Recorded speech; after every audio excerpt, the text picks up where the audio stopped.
এক সময় মানুষ যেত কিভাবে? ঘোড়ার পিঠে চড়ে বা উটের পিঠে চড়ে বা গরুর গাড়িতে চড়ে। যতই গাড়ি আবিষ্কার হোক না কেন, আমার নবীর হাদিসে আছে আল খাইলু মাকুদুন ফি নওয়াসিহাল খায়রু ইলা ইয়াউমিল কিয়ামা, কিয়ামত পর্যন্ত ঘোড়ার কপালে কল্যাণ লেখা থাকবে। তার মানে যারা এই ঘোড়া পালবে কিয়ামত পর্যন্ত তাদের আমলনামায় সওয়াব আর ফজিলত ঠিকই লেখা হতে থাকবে। প্রতিটা সমাজই ব্যক্তিদের সমন্বয়ে গঠিত হয়, এমন না কোনো সমাজ এমনি এমনি ব্যক্তি ছাড়াই গঠিত হয়ে যায়। সমাজ গড়তে চাইলে আগে ব্যক্তিদেরকেই গড়তে হয়। যখন ব্যক্তিরা 100 থেকে 100 মানোত্তীর্ণ হয়ে যাবে, সেই সমাজ ও দুনিয়ার মধ্যে একটা নমুনা, একটা আদর্শ সমাজে পরিণত হবে। আল্লাহ রসুল সাল্লাল্লাহু আলাইহি ওয়াসাল্লাম প্রথম দিনে একটা ইসলামী রাষ্ট্রের গোড়াপত্তন করে ফেলেছিলেন এমন না, প্রথম দিনে একটা পূর্ণাঙ্গ রাষ্ট্র ব্যবস্থা জাতির সামনে উপহার দিতে পেরেছিলেন এমন না, কিন্তু সেই প্রথম দিন থেকেই তিনি যে মানুষদেরকে গড়ে তুলেছিলেন, এদের হাতেই পরবর্তীতে বদরের সফলতা এসেছিল। এদের হাত ধরেই মদিনার মতো একটা সফল পূর্ণাঙ্গ আদর্শ ভিত্তিক ইসলামী রাষ্ট্র ব্যবস্থা গড়ে উঠেছিল। যার কারণে সমাজকে গড়তে চাইলে ব্যক্তিদেরকে গড়তে হবে, আর প্রতিটা ব্যক্তি কিভাবে গড়ে উঠতে পারে এর পূর্ণাঙ্গ আদর্শ যিনি আমাদের সামনে দিয়ে গিয়েছেন, তিনি হলেন মুহাম্মদুর রাসূলুল্লাহ সাল্লাল্লাহু আলাইহি ওয়াসাল্লাম। দুনিয়াতে বহুত আদর্শবান ব্যক্তির নামই আসে। অন্যান্য ধর্মের অনুসারীরাও বিভিন্ন জনের কথা বলবে যে উনি আমার আদর্শ, উনি আমার আদর্শ। যারা ধর্ম মানেই না তারাও বিভিন্ন ব্যক্তিকে নিজেদের আইকন হিসাবে, নিজেদের আদর্শ হিসাবে উপস্থাপন করার চেষ্টা করে। কিন্তু জগতের মধ্যে এমন একজনই আছেন আমাদের সামনে, যার আদর্শ এত বেশি পরিপূর্ণ, এত বেশি বিস্তৃত, এত বেশি ব্যাপক, দ্বিতীয় একটা নামও বলা সম্ভব না যার থেকে এত বেশি ব্যাপক এবং বিস্তৃত আদর্শের সবক কেউ দিতে পারবে। যেমন উদাহরণ দিয়ে বলি, খ্রিস্টানরা বলবে আমরা নবী ঈসা আলাইহিস সালামকে মানি, ইহুদিরা বলবে আমরা নবী মুসা আলাইহিস সালামকে মানি। বাস্তবে কতটুকু মানে বা না মানে সেই আলাপ যদি পাশেও রাখেন, আপনি খ্রিস্টানদেরকে বলেন, আপনি ইহুদিদেরকে বলেন যে তোমরা যেই যেই নবীকে মানার দাবি করো, ওই নবীর জীবনের প্রতিটা সেক্টরের প্রতিটা শিক্ষা আমাদের সামনে দলিল ভিত্তিক ভাবে পারলে উপস্থাপন করো।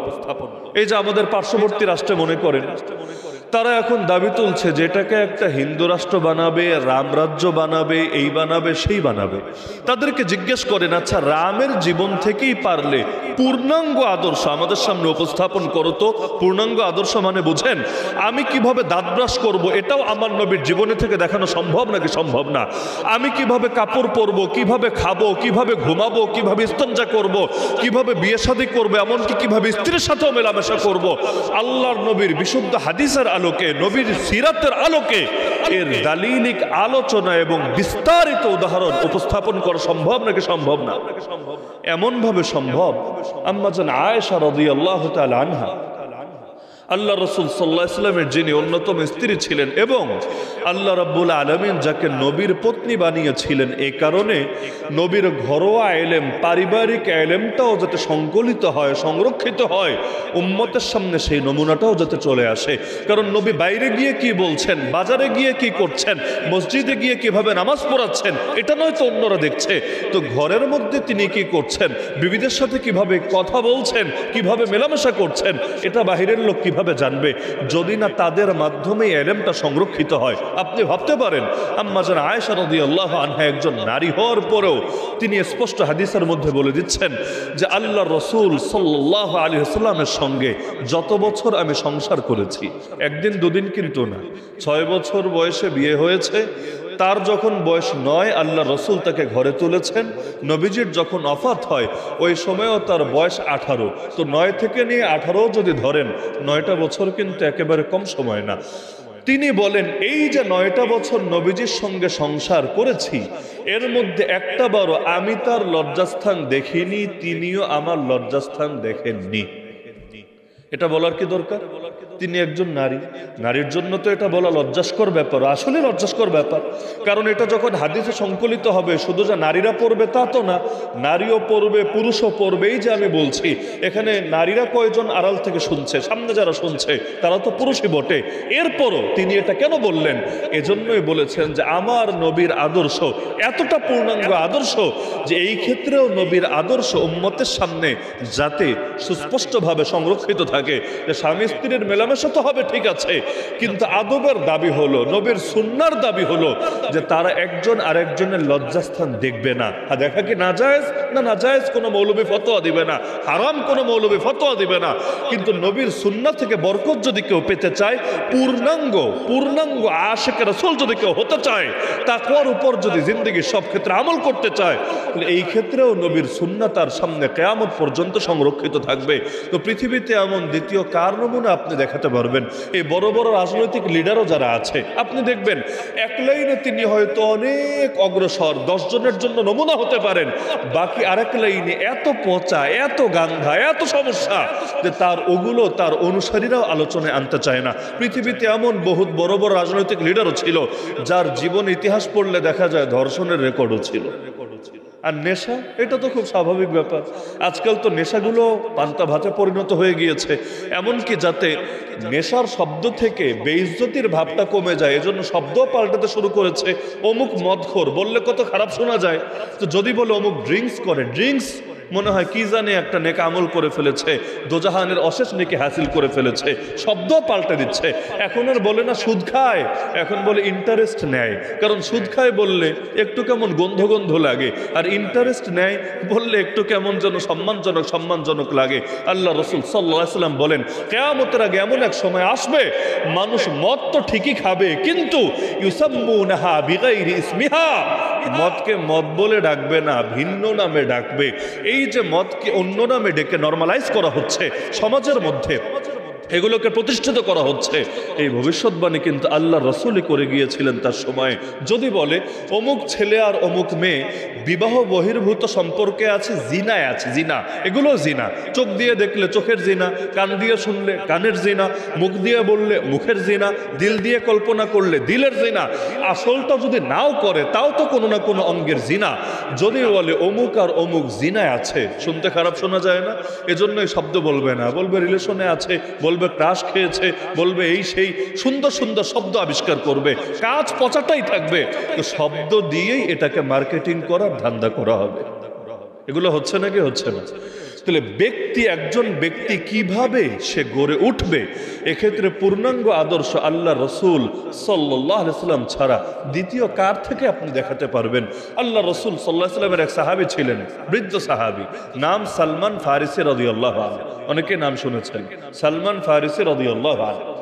এক অমুসলিম তাকে টিটকারি মেরে বলছে, কি রে, এ আবার কেমন নবী তোদেরকে সব শিখিয়ে দেয়, কিভাবে বাথরুম করবে এটাও শিখায় দেয়। আল্লামাকুম নবিয়্যুকুম কুল্লা শাই হাত্তাল খিরাআহ।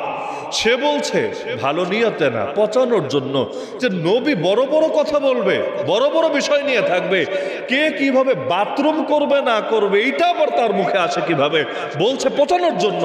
তো সালমান রাদিয়াল্লাহু তাআলা কথাকে ঘুরিয়ে দিলেন। তিনি বললেন, হারে আল্লাহ আমাদেরকে এমন একজন নবী দিয়েছেন, তিনি বলেছেন বাথরুম করার সময় কেবলার দিকে যাতে বুকও না দেই, কেবলার দিকে যাতে পিঠও না দেই। তিনি বলেছেন 3টা ঢিলা যাতে আমরা ব্যবহার করি। তিনি বলেছেন আমরা গোবর দিয়ে বা হাড্ডি দিয়ে যাতে ময়লা পরিষ্কার না করি, বরং অন্য কিছু দিয়ে পরিষ্কার করি। ওই অমুসলিম কিন্তু তার থেকে বাথরুমের আদব কায়দা শিখতে চায় নাই, যে হুজুর বাথরুম করার সুন্নাত তরিকা কি বলেন তো, এই প্রশ্ন কিন্তু করে নাই। সে পচাতে চেয়েছে, এ আবার কেমন নবী যে বাথরুমও শিক্ষা দেয়। যে সালমান রাদিয়াল্লাহু আনহু গর্বের সাথে বললেন, হ্যাঁ আমাদের নবী আমাদেরকে বাথরুম করার এই আদব শিখিয়েছেন, এই সুন্নাত তরিকা শিখিয়েছেন। সঙ্গে সঙ্গে সে চুপ হয়ে গেল। সে বুঝলো যে মুসলমানদেরকে এটা দিয়ে পচানো যাবে না, বরং এটাকে তারা গর্বের সঙ্গে গ্রহণ করে। আজও যেমন মুসলমানদেরকে বিভিন্ন গালি দেয় না, কখনো বলবে সাম্প্রদায়িক, কখনো বলবে মৌলবাদী, কখনো বলবে জঙ্গি। সারা দুনিয়া মাইরও খাবে মুসলমান, গালিও খাবে মুসলমান। মায়ের খাওয়ার ঠিকাদারিও তাদের, গালি খাওয়ার ঠিকাদারিও তাদের। ইসরায়েল এত মারার পরেও জঙ্গি না, আমেরিকা এত মারার পরেও জঙ্গি না, এই ইন্ডিয়ার সরকার এত মারার পরেও জঙ্গি না। আর ফিলিস্তিনের মুসলমান মায়ের খাওয়ার পরেও জঙ্গি, আফগানিস্তানের মুসলমান মায়ের খাওয়ার পরেও জঙ্গি।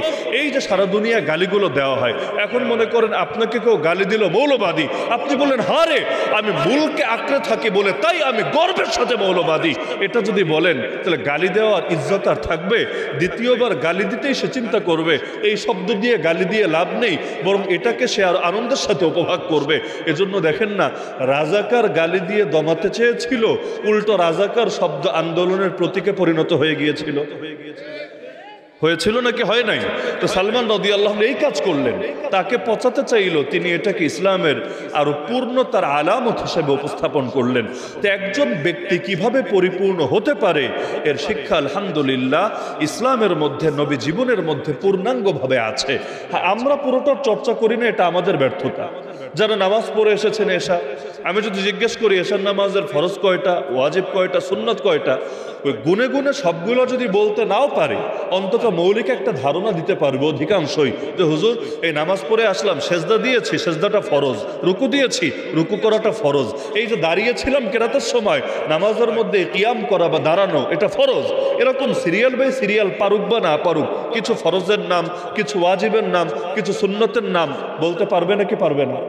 এমনকি নামাজ শুরু করার আগেও যা আছে, যেমন হুজুর জায়গাটা পবিত্র হওয়া লাগবে, আমার কাপড় চোপড়টা পবিত্র হওয়া লাগবে, আমার মধ্যে কোনো ধরনের নাপাকি না থাকা লাগবে, কেবলামুখী হওয়া লাগবে, নিয়াত করা লাগবে, এগুলো যে নামাজের সাথে সম্পৃক্ত বিষয়, এগুলো কেউ জানেন না? সবাই জানে আলহামদুলিল্লাহ। তাহলে দেখা যাচ্ছে নামাজের এলেমের চর্চা আমাদের মধ্যে আছে, এই বিষয়গুলো কম বেশি জানা আছে। কিন্তু রাজনীতি করতে করতে বুড়া হয়ে গেছে, তাকে জিজ্ঞেস করেন, ভাই রাজনীতির ফরজ কয়টা বলো তো, সুন্নত কয়টা বলো তো, রাজনীতির ক্ষেত্রে হারাম কি কি আছে বলো তো। ব্যবসা করতে করতে এক পা কবরে চলে গেছে, তাকে জিজ্ঞেস করেন ব্যবসার ফরজ কয়টা, ওয়াজিব কয়টা, সুন্নত কয়টা, সব সিরিয়ালে না পারো, মূল একটা ধারণা দেওয়ার চেষ্টা করো তো। কৃষিকাজ যারা করে তাদেরকে জিজ্ঞেস করেন কৃষিক্ষেত্রে আমার নবীর সুন্নাত বেশি লাগবে না, 10টা সুন্নাত তুমি খুঁজে খুঁজে বলো তো। দেখবেন প্রশ্ন শুনেই ঘাবড়ে গিয়েছে, জবাব দিবে কোত্থেকে? অথচ আমার নবীর আদর্শ পরিপূর্ণ নাকি অপরিপূর্ণ? আরে বলেন না, পরিপূর্ণ নাকি অপরিপূর্ণ?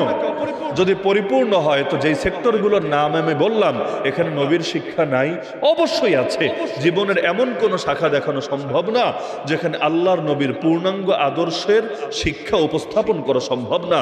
বয়স্তুলি উতাম্মিমা মাকারিমাল আখলাক, নবী বলেন আমাকে পাঠানোই হয়েছে উত্তম চরিত্রের পরিপূর্ণতা দেওয়ার জন্য।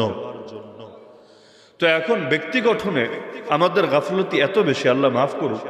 কিছু মানুষ তেমন আছে যাদের ব্যক্তি গঠন নিয়েও চিন্তা নেই, পরিবার গঠন নিয়েও চিন্তা নেই, সমাজ গঠন নিয়েও চিন্তা নেই, রাষ্ট্র গঠন নিয়েও চিন্তা নেই। কিন্তু কিছু মানুষ এমন আছে যারা নবীর আদর্শে রাষ্ট্র গড়তে চায়, নবীর আদর্শে সমাজ গড়তে চায়, কিন্তু নবীর আদর্শ তার ব্যক্তি জীবনেও চলে আসুক এটার ব্যাপারেই তার অনাগ্রহ থেকে যায়। এমন মানুষ আছে নাকি নাই? ডাক দিলে জিহাদে নেমে যাবে, ডাক দিলে শহীদ হওয়ার জন্য সে কাফনের কাপড় পরে রেডি হয়ে যাবে, কিন্তু যেখানে তার কোনো ওজর নাই, ব্যক্তি জীবন, ব্যক্তি জীবন, এখানেই শুধু আল্লাহর নবীর আদর্শটা তার চর্চার বাইরে থেকে যাবে। অথচ ব্যক্তি কিন্তু আগে, সমাজ কিন্তু পরে। আল্লাহ কোরআনে বলেন, হে ঈমানদাররা, আগে নিজেকে বাঁচাও আগুন থেকে এবং তোমার ফ্যামিলিকেও বাঁচাও আগুন থেকে। নিজের কথা বলেছেন আগে, ফ্যামিলির কথাও বলেছেন 2 নম্বরে, ও আনফুসাকুম ওয়া আহলিকুম নারা। কারণ সমাজ চাইলেই প্রতিটা ব্যক্তি পরিবর্তন করতে পারবে এমন না। এর নিয়ন্ত্রণ কার হাতে? নিয়ন্ত্রণ কার হাতে? মক্কার যুগে যে সাহাবীরা মৃত্যুবরণ করেছেন বা শহীদ হয়েছেন, তারাও কি চান নাই সমাজ পরিবর্তন করতে? অবশ্যই চেয়েছেন। সুমাইয়া রাদিয়াল্লাহু আনহা চেয়েছিলেন এমন এক মক্কা দেখবেন যেই মক্কার আকাশে কালেমার পতাকা পতপত করে উড়বে, যেই মক্কায় নামাজ পড়ার জন্য কারো উপর জুলুম করা হবে না, ঈমান আনার জন্য কাউকে হত্যা করা হবে না। তিনিও তো স্বপ্ন দেখেছিলেন, কিন্তু সেই স্বপ্নের পূর্ণতা, স্বপ্নের বাস্তবায়ন তো দেখে যাওয়ার তৌফিক হয় নাই, এর আগেই শহীদ হয়ে গিয়েছেন। তো সমাজ, আমি চাইলাম যে আগামীকাল ভোর হওয়ার আগেই এই পুরো সমাজটা ইসলামের সমাজ হয়ে যাক। আমি চাইলাম, আপনারা সবাই মিলে চাইলেন, কিন্তু এটা আমাদের চাইলেই হবে না, আল্লাহর ফয়সালাও লাগবে। লা হাওলা ওয়ালা কুওয়াতা ইল্লা বিল্লাহ। আল্লাহর ফয়সালা ছাড়া আমাদের শক্তি দিয়ে কোনো কিছুই হবে না। আমাদের কোনো শক্তি, কোনো সামর্থ্য কোনো কাজে আসবে না আল্লাহর তৌফিক না পেলে। তাহলে সমাজ তো একটা বড় বিষয়, কিন্তু ব্যক্তি তো ছোট বিষয়, আমার অধীনে, আমার নিয়ন্ত্রণে। তাহলে ব্যক্তিগত জীবনেও নবীর আদর্শ চর্চায় বাধাটা কোথায় আছে আমাকে বলে? আমি সমাজে ইসলাম প্রতিষ্ঠা করতে চাচ্ছি, আলহামদুলিল্লাহ, কিন্তু ব্যক্তি জীবনে আমি গান বাজনাই ছাড়তে পারলাম না।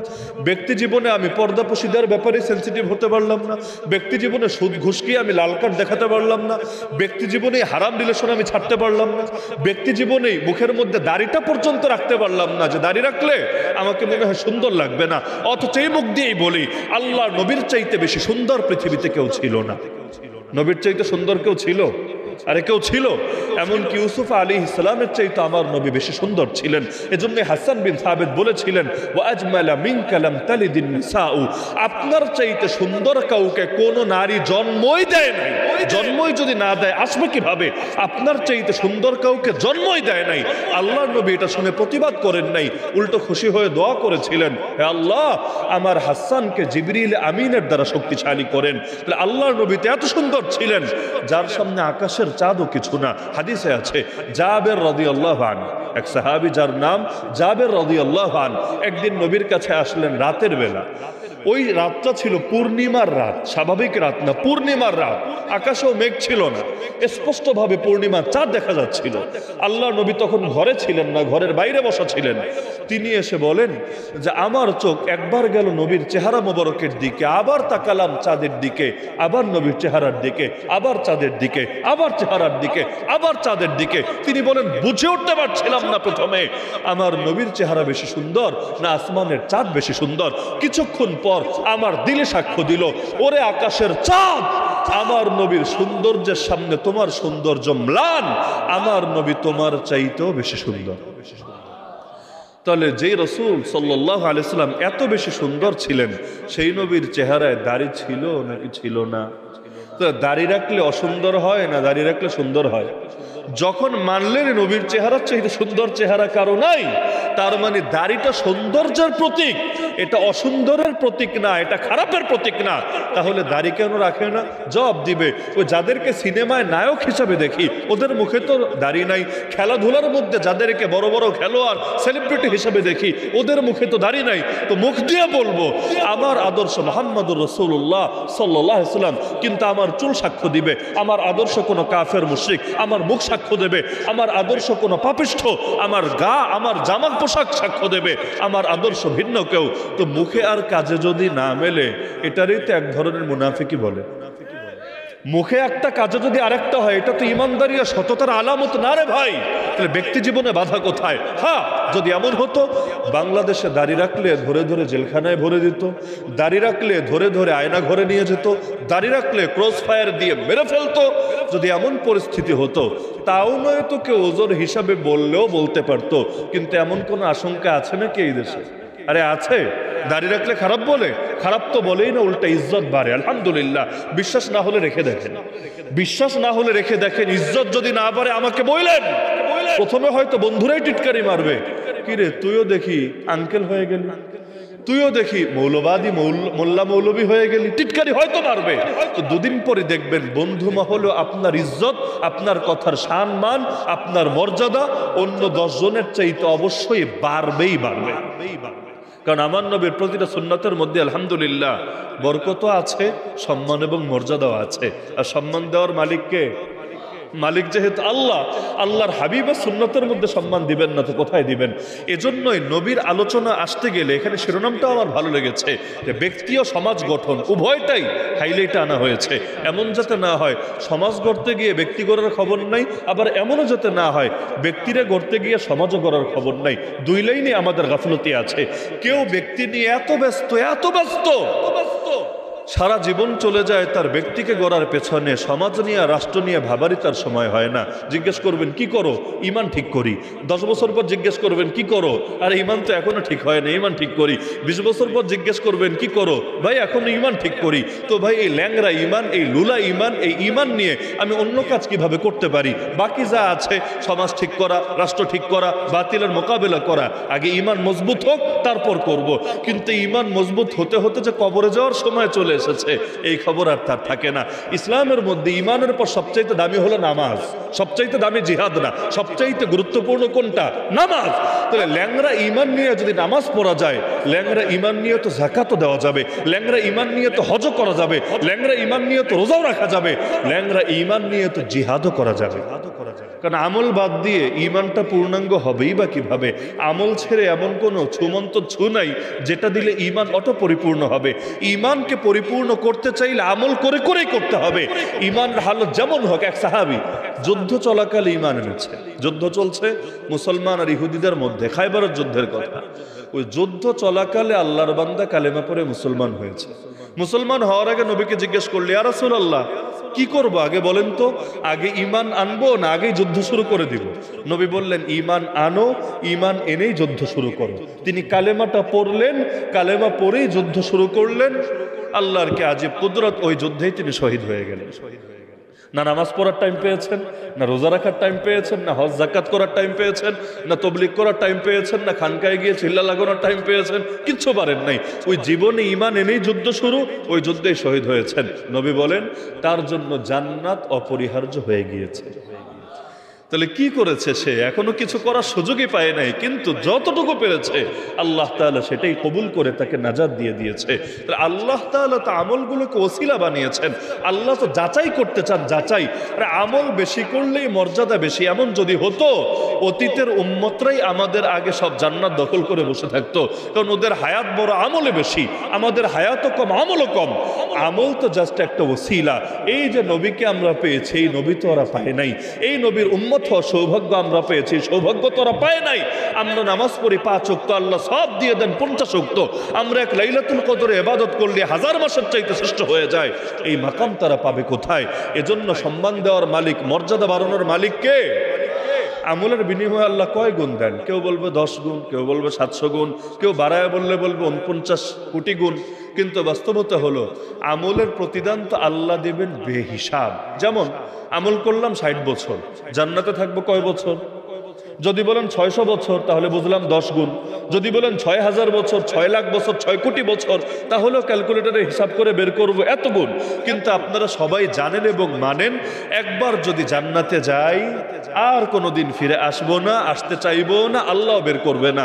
এটা ওই বাংলাদেশের ক্ষমতার মতো না যে 5 বছর, 10 বছর, 15 বছর থাকলাম, এরপর যেতে না চাইলেও পাবলিক দৌড়ানি দিয়ে বিদায় করবে। এটা এমন কোনো ব্যাপার না। একবার জান্নাতে গেলে আর কোনো আন্দোলন হবে না আপনার বিরুদ্ধে, আর কখনো বের হওয়া লাগবে না এখান থেকে। নির্বাচন নিয়েও কোনো ভয় নাই, নির্বাচন ছাড়াই চিরকাল রাজা হয়ে থাকবেন আপনি সেখানে। তাহলে এই যে আল্লাহ চিরকালের জন্য দিলেন, এটা কয় গুণ হলো? এটা কোনো গুণটুন হয় নাই, আল্লাহ বেহিসাব দিয়ে দিবেন ইনশাআল্লাহ। কিন্তু এটার জন্য আল্লাহ জাস্ট ওসিলা বানিয়েছেন আমাদের এখানে। তাহলে 1 নম্বর বার্তা, নবীর আদর্শের আলোকে ব্যক্তি জীবন গড়া দরকার আছে নাকি নাই? আজকে থেকে নিয়াত করেন, যেই যেই বিষয়ে আপনার কোনো বাধা নাই। যেমন ধরেন এখানে যারা আছেন, আগামীকাল থেকে মেসওয়াক শুরু করতে আপনার কোনো বাধা আছে? বলবেন হুজুর ব্রাশ তো করি। হ্যাঁ ভাই, ব্রাশ করেন, ব্রাশ করার দ্বারা মুখ পরিষ্কার হয়, এটা একটা সুন্নত। আর ওই কাঁচা ডাল বা সাধারণ গাছের ডাল দিয়ে মুখ পরিষ্কার করা, এটা স্বতন্ত্র আরেকটা সুন্নত। এক সুন্নতের দ্বারা আরেক সুন্নত অটো আদায় হবে না। যেমন আমি মাহফিলে আসলাম, কিভাবে আসলাম? গাড়িতে চড়ে আসলাম। এক সময় মানুষ যেত কিভাবে? ঘোড়ার পিঠে চড়ে বা উটের পিঠে চড়ে বা গরুর গাড়িতে চড়ে। যতই গাড়ি আবিষ্কার হোক না কেন, আমার নবীর হাদিসে আছে, আল খাইলু মাকুদুন ফি নওয়াসিহাল খায়রু ইলা ইয়াউমিল কিয়ামা। কিয়ামত পর্যন্ত ঘোড়ার কপালে কল্যাণ লেখা থাকবে। তার মানে যারা এই ঘোড়া পালবে, কিয়ামত পর্যন্ত তাদের আমলনামায় সওয়াব আর ফজিলত ঠিকই লেখা হতে থাকবে। তো কিয়ামত যেহেতু হয় নাই, যতই গাড়ি আবিষ্কার হোক, যতই মোটরসাইকেল আবিষ্কার হোক, কিন্তু তাই বলে ঘোড়ার গুরুত্ব হারায়া যাবে না। তো যতই ব্রাশ আসুক, মেসওয়াকের গুরুত্ব কমে যাবে, মেসওয়াকের গুরুত্ব হারিয়ে যাবে। আল্লাহ রাসূল সাল্লাল্লাহু আলাইহি ওয়াসাল্লাম তিনি যে শুধু ওই মুখ পরিষ্কার করার জন্য, দুর্গন্ধ দূর করার জন্য ব্যবহার করা শিখিয়েছেন এমন না। আল্লাহ নবীর মুখের মধ্যে আবার দুর্গন্ধ হতো নাকি? নাউযুবিল্লাহি মিন যালিক। তিনি কি এটা দুর্গন্ধ দূর করার জন্য ব্যবহার করতেন নাকি? এত ব্যবহার করতেন, এত। ঘরে ঢোকার সময়ও মেসওয়াক, ঘর থেকে বের হওয়ার আগেও মেসওয়াক। এমনকি কখনো এমন হয়েছে ইকামত হবে, ইকামত একটু পরে নামাজ, ওই সময় বের করে হালকা করে মেসওয়াক। এমন ভাবে না যে আবার রক্ত বের হয়ে যায় কিনা, মুখের মধ্যে আবার কুলি করা লাগে কিনা এমন না, হালকা করে মেসওয়াক। এখনো কেউ হজে ওমরায় গেলে দেখবেন অনেক সৌদিয়ানরা এটার উপর আমল করে। বুক পকেট থাকে, আমার তো পকেটই নাই, যে হুজুরদের আছে বুক পকেট থাকে, ওই অনেক সময় বুকের মধ্যে একটা ছোট মেসওয়াক রেখে দেয়। ইকামত হচ্ছে, একটু পর নামাজ শুরু হবে, বের করে এক দুইটা ঘষা দেয়। কেন ঘষা দিল? দাঁত পরিষ্কার করার জন্য না, না, বরং সুন্নতের উপর আমল করার জন্য। আল্লাহ রসুল এই মেসওয়াককে এত মহাব্বত করতেন, মহাব্বত, জরুরত না। প্রয়োজন ভিন্ন জিনিস আর প্রিয়জন ভিন্ন জিনিস, এটা তো বোঝেন।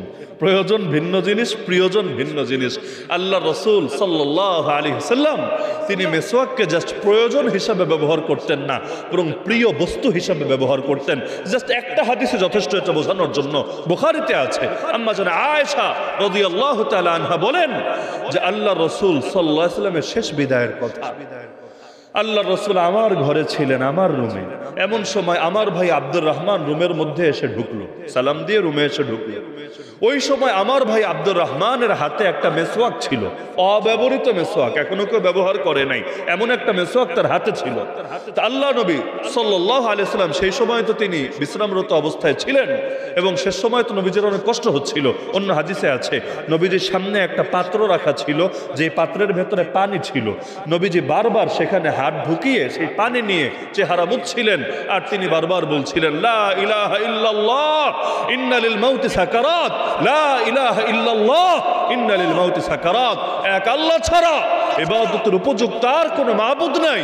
আর তিনি বলছিলেন, নিশ্চয়ই মৃত্যুর রয়েছে যন্ত্রণা, নিশ্চয়ই মৃত্যুর রয়েছে যন্ত্রণা।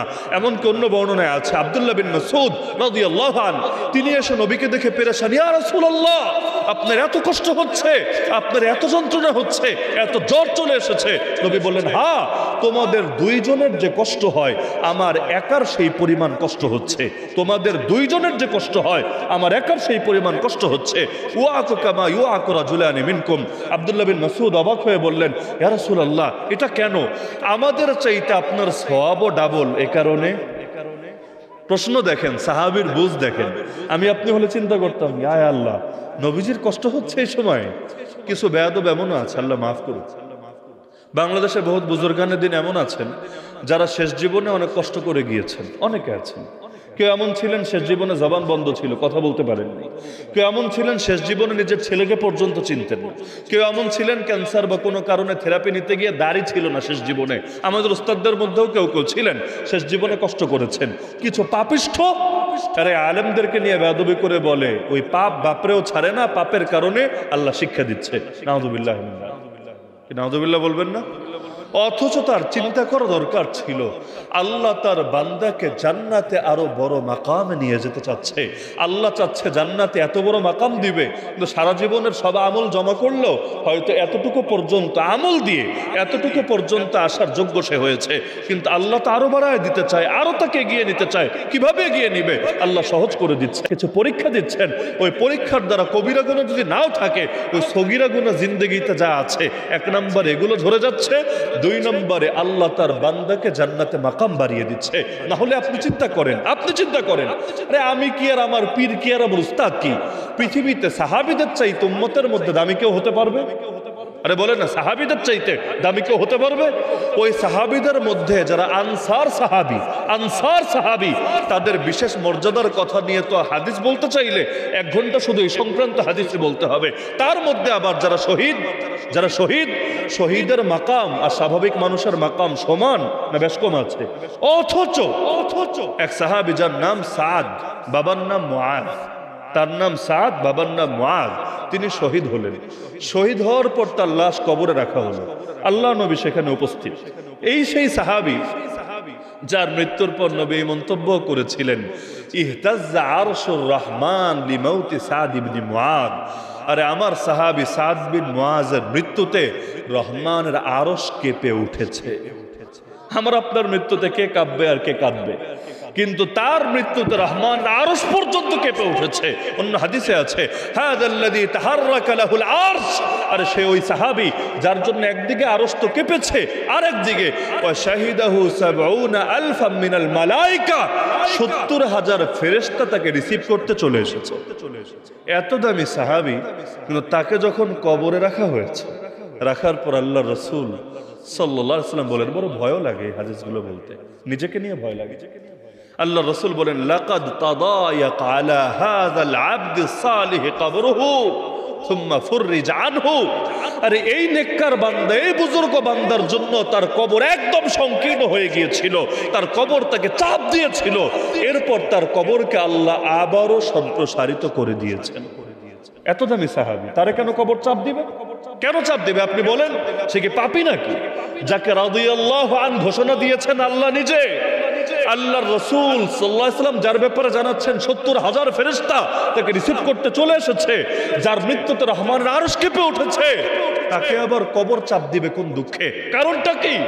দুই ধরনের ব্যাখ্যা পাবেন হাদিসে। এটা শুধু সাদ বিন মুআযের হয়েছে এমন না, আমারও হবে, আপনারও হবে, পৃথিবীর সবার হবে। যত বড় বুজুর্গ হন তাও হবে, যত বড় পাপিষ্ঠ হন তাও হবে। কবরের একটা পর্যায়ের চাপ সবারই খাওয়া লাগবে। তাহলে বলবেন পাপীরা চাপ দিলে বুঝলাম এটাও সাজা, এটাও শাস্তি, এবং ওর চাপটা অনেক ভয়ঙ্কর হবে, কিন্তু ইমানদারকে কেন চাপ দেয়? সাহাবীকে কেন চাপ দেয়? এত ভালো ভালো মানুষদেরকে কেন চাপ দেয়? দুইটা ব্যাখ্যা পাবেন হাদিসে, দুইটা ব্যাখ্যা।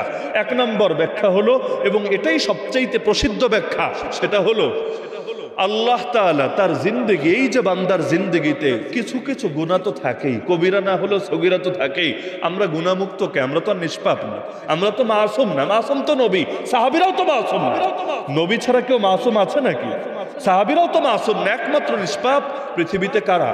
যারা নবী ছিলেন তারা। বাকি সবাই কম থাক, বেশি থাক, সগীরা থাক, কবিরা থাক, কিছু না কিছু পাপ তো থাকেই।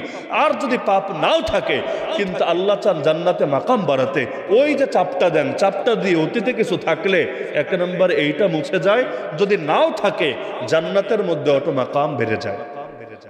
এজন্য মৃত্যু যন্ত্রণা সবার হয়, সবার, শহীদেরও হয়, কারো কম হয়, কারো বেশি হয়।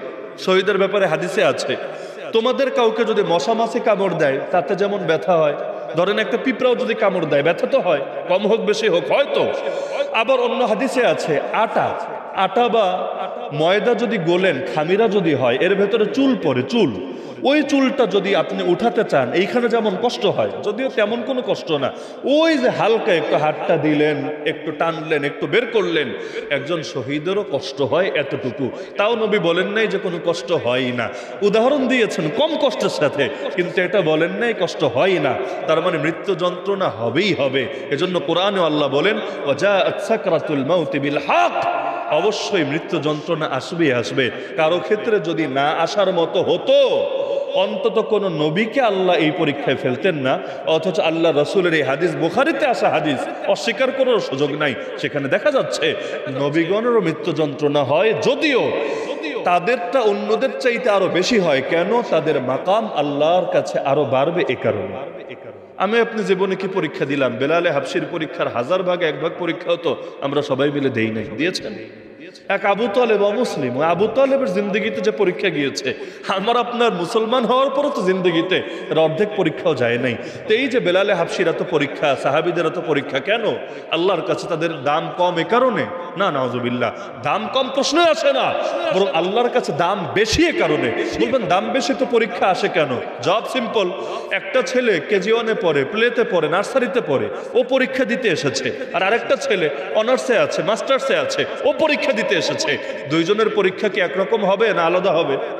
কার পরীক্ষা কঠিন হবে? প্লে নার্সারির বাচ্চার পরীক্ষা কঠিন হবে, অনার্স মাস্টার্স যে করতে এসেছে ওর পরীক্ষা কঠিন হবে? এটা বোঝেন, যার যোগ্যতার লেভেল যেমন তার পরীক্ষাটাও তেমন। তা আমাদের ইমান কি অনার্স মাস্টার্সের মতো না প্লে নার্সারির মতো? সাহাবীদের সাথে যদি তুলনা করেন, আমাদের ইমান কি অনার্স মাস্টার্সের মতো না প্লে নার্সারির মতো? এর চাইতেও তো নিচে। ইমান যেমন পরীক্ষাও তেমন। তাদের ইমান ছিল অনেক বেশি, পরীক্ষাও এসেছে বেশি, পরীক্ষায় পাশ করে সার্টিফিকেটও পেয়ে গেছেন বড়। আমাদের ইমান কম, পরীক্ষাও কম, সার্টিফিকেটের মানও কম। এখানে এসে পার্থক্য। এই দেখেন না, এখন কেউ কেউ আন্দোলন করে, পড়বে সাধারণ পড়া, কিন্তু সার্টিফিকেট চাইবে ওই বড়দের মতো সার্টিফিকেট। নামটা আমার নাই বললাম, দরকার নাই, কেউ কেউ কষ্ট পেতে পারেন। এখনো বাংলাদেশে আন্দোলন হয় বিভিন্ন জেলায়, বিভিন্ন থানায়, যে আমরা যদিও পড়ি এখানে, কিন্তু আমাদের সার্টিফিকেট চাই ওদের মতো, কিন্তু সরকার দিতে চায় না। অযৌক্তিক ব্যাপার, কেনই বা দিতে চাইবে? ভাই তোমার পরে একরকম, ওর পরে আরেক রকম। তোমার লেভেলের সার্টিফিকেট তুমি নাও, ওর লেভেলের সার্টিফিকেট ও নেই। এখানে এসে পার্থক্য। আমরা চাই কাজ করতে ওই প্লে নার্সারির মতো, আর প্রতিদান পেতে চাই নবীর সাহাবীদের মতো, অথচ এটা কশ্চিন কালেও সম্ভব না। তাহলে বলছিলাম দুই ব্যাখ্যা। এক নম্বর ব্যাখ্যা হলো কবর চাপ দেয় অতীতে যা কিছু আছে ঝরানোর জন্য, কিছু যদি না থাকে জান্নাতে মাকাম বাড়ানোর জন্য। দ্বিতীয় আরেকটা ব্যাখ্যা আছে, মজার ব্যাখ্যা, আপনাদের আশা করি মজা লাগবে। সেটা হলো আল্লাহ আমাদেরকে বানিয়েছেন কি থেকে? মিনহা খালাকনাকুম ওয়া ফিহা নুঈদুকুম ওয়া মিনহা নুখরিজুকুম তারাতান উখরা। কোরআনের আয়াতই তো এটা। সৃষ্টি করেছি তোমাদেরকে মাটি থেকে, ফিরিয়ে আনবো মাটিতে, আবারও উঠাবো মাটির ভেতর থেকে। তাহলে মাটি থেকে সৃষ্টি করেছেন, এতদিন মাটির উপরে ছিলাম, এতকাল পর আবার মাটির কোলে ফিরে গেলাম। দুনিয়াতে কি হয় যে মনে করেন আপনি আমার বন্ধু, আমি আপনার বন্ধু, কিন্তু লম্বা একটা টাইম আপনার সাথে দেখা নেই। আপনি দূরে থাকেন, আমি দূরে থাকি, হয়তো আপনি লন্ডন থাকেন, আমি বাংলাদেশে থাকি। হঠাৎ করে একদিন দেখলাম আপনি সামনে, আজকে মাহফিলে এসে দেখা হয়ে গেল যে আপনি এখানে আছেন, আর আমার সাথেও আপনার আচানক দেখা। আমিও সারপ্রাইজ, আপনিও সারপ্রাইজ। কিরে দোস্ত, এতকাল পরে দেখার পরে কি হবে? সালামটা দিলে দিলেন, না দিলে নাই। একজন আর একজনের বুকে এভাবে জড়ায় ধরবেন না, কিরে কতকাল পর তোরে দেখলাম, তুই কই ছিলি এতদিন? এই যে বুকে একটা চাপ দেন না, মানে যেন তেন মোয়ানাকা না। এক হলো স্বাভাবিক মোয়ানাকা, ঈদের দিন যেটা করেন, এই এতদিন পর পেলে ওইটা কিন্তু স্বাভাবিক মোয়ানাকা হয় না। অথবা মায়ের সন্তান হারিয়ে গিয়েছিল, বাবার সন্তান হারিয়ে গিয়েছিল, 5 বছর পর 10 বছর পর পেয়েছে, ওইটা কিন্তু স্বাভাবিক বুকে জড়ানো হয় না। মাঝে মাঝে এমন জোরে চাপ দেয়, আর একজন চিন্তা করে বেটা তাড়াতাড়ি ছাড়, আমার তো বুকের হাড্ডি গুড্ডি ভাঙার মতো অবস্থা হয় না অনেক সময়? তো এই কবরও মাটির, আমরাও মাটির, কিন্তু লম্বা টাইম তো মাটি থেকে দূরে ছিলাম। এবং কার কবর কোন জায়গায় হবে, কোন মাটিতে হবে, সব নির্ধারিত, ওই মাটিরও জানা আছে। কিন্তু কতদিন দেখা নাই, সাক্ষাৎ নাই, কথা নাই, বার্তা নাই, কই ছিলাম না ছিলাম, কি খেলাম না খেলাম। এতদিন পর দোস্তের কাছে ফিরে গেলাম, তো দোস্ত পেয়ে বলে, আরে দোস্ত এতকাল পর আইসস, আয় একটু বুকে আয়। ওই যে কবর বুকে জড়ায় ধরে, এইটাই হলো সেই কবরে চাপ দেওয়া। এটাও একটা ব্যাখ্যা। তো ওই যে বলেছিলাম মুহাদ্দিসিনে কেরাম দুই ব্যাখ্যা করেছেন। এক হলো গুনাহ মাফের জন্য কবর চাপ দেয়, আর এক হলো মহব্বতের কারণে কবর চাপ দেয়। এতদিন পর মিলন হলো, দেখা হলো, একটু চাপ তো দিতেই হয়। কিন্তু মুমিনের জন্য এটা বড় ব্যাপার না। এরপরেই সে যখন প্রশ্নের জবাবগুলো দিতে পারে, কবর এত প্রশস্ত হয়ে যায়, তার চোখ যায় যত দূর, কবরও হয়ে যায় তত বড়। বলবেন উপর দিয়ে তো বাড়ে না, উপর দিয়ে বাড়া লাগবে না, যেখানে বাড়া দরকার সেখানে আল্লাহ তাআলা ঠিকই বাড়িয়ে দেন। তাহলে এই যে দেখা যাচ্ছে ব্যক্তি জীবনে যেখানে যেখানে ওজর নাই, সেখানে সেখানে আমি বলছিলাম নবীর সুন্নাত অনুসরণ প্রসঙ্গে, মনে আছে কিনা? আল্লাহ রসুলের ঘরে গেলেন সাহাবী আব্দুর রহমান, আম্মাজান আয়েশার ভাই, যার হাতে কি ছিল মনে আছে তো? কি ছিল? একটা মেসওয়াক। নবীজির একদিকে তো কষ্ট হচ্ছিল, কিন্তু এই অবস্থায়ও আল্লাহ নবী বারবার তার মেসওয়াকের দিকে তাকাচ্ছিলেন। তো মনে করেন আপনি আমার বাসায় বেড়াতে আসলেন, হাতে একটা মিষ্টির প্যাকেট ফুলকলি থেকে বা বনফুল থেকে বা অন্য কোনো জায়গা থেকে এনেছেন। এখন আমাকে দেনও না, কিছু বলেনও না, হাতে নিয়ে বসে আছেন। এখন আমি একবার তাকে চেহারার দিকে, আবার তাকাচ্ছি বারবার মিষ্টির প্যাকেটের দিকে। আপনি লক্ষ্য করলেন, ওহো হুজুরের নজর তো জায়গা মতো পড়েছে। আপনি কি করবেন? কতক্ষণ পর তো আপনি বুঝতে পেরে আপনি হয়তো এটা রাখবেন, না হলে ঘরের ভেতরে পাঠাবেন, না হলে বলবেন হুজুর হাদিয়া আপনার জন্য হাতে দিবেন। এটাই স্বাভাবিক ব্যাপার না? তো আল্লাহ রসুল বারবার মিসওয়াকের দিকে তাকাচ্ছেন। আম্মাজান আয়েশা এটা লক্ষ্য করলেন। আর আম্মাজান তো জানেনই যে নবী মিসওয়াককে ভালোবাসেন। ওয়া কানা ইউহিব্বুস সিওয়াক। নবী শুধু মিসওয়াককে প্রয়োজনের খাতিরে ব্যবহার করেন এমন না, ভালোবাসেন। ভালোবাসা ভিন্ন জিনিস, আর প্রয়োজনের খাতিরে ব্যবহার করা ভিন্ন জিনিস। যেমন সৌদি যারা গিয়েছেন, হয়তো উহুদ পাহাড় দেখে এসেছেন, হয়তো দেখে এসেছেন। যারা যান নাই তারাও হয়তো ছবিতে, ভিডিওতে দেখেছেন। কিন্তু আল্লাহ রসুল বলেন উহুদ হলো সেই পাহাড়, যেই পাহাড় আমাকে ভালোবাসে, আমিও তাকে ভালোবাসি। তার মানে পাহাড়ের সাথেও নবীর ভালোবাসা হয়। এজন্য আল্লাহ রসুল একদিন উহুদের পিঠে দাঁড়ানো, এমন সময় ভূমিকম্প শুরু হলো, উহুদ কাঁপছে। আল্লাহ রসুল সাল্লাল্লাহু আলাইহি ওয়াসাল্লাম নিজের পা মোবারক দিয়ে একটা আঘাত করে উহুদকে বললেন, উসবুত উহুদ, উহুদ তুই থেমে যা। মানুষকে বলছেন না, পাহাড়কে, উহুদ তুই থেমে যা। ফাইন্নামা আলাইকা নাবিয়্যুন ওয়া সিদ্দীকুন ওয়া শাহিদান। তুই জানিস না তোর উপর কে দাঁড়িয়ে আছে? তোর উপর দাঁড়িয়ে আছে একজন নবী, একজন সিদ্দিক, দুইজন শহীদ। একজন নবী, একজন সিদ্দিক, দুইজন শহীদ। সেখানে কেউ শহীদ না, সবাই জিন্দা। শহীদ মানে তো মরা, শহীদ মানে তো যারা নিহত হয়েছে আল্লাহ রাস্তায়, সবাই জিন্দা। নবী বললেন একজন নবী, একজন সিদ্দিক, দুইজন শহীদ। নবীকে সবাই জানেন, সিদ্দিককে তাও বোঝেন। সিদ্দিককে আবু বকর সিদ্দিক রাদিয়াল্লাহু আনহু, দুই শহীদকে, মানুষই বাকি ছিল আর দুইজন, একজনের নাম ওমর রাদিয়াল্লাহু আনহু আর একজনের নাম ওসমান রাদিয়াল্লাহু আনহু। এই হাদিস যেদিন শুনেছেন সেদিনই তারা নিশ্চিত হয়েছেন কপালে শাহাদাত জুটবেই জুটবে, কারণ নবীর জবান থেকে শহীদ শব্দ যখন বের হয়েছে স্বাভাবিক মরণ সম্ভব না, আল্লাহ তাদেরকে শহীদ বানাবেই বানাবে। তাহলে দেখা যাচ্ছে উহুদের সাথে নবীর স্বাভাবিক সম্পর্ক ছিল না মহব্বতের সম্পর্ক ছিল।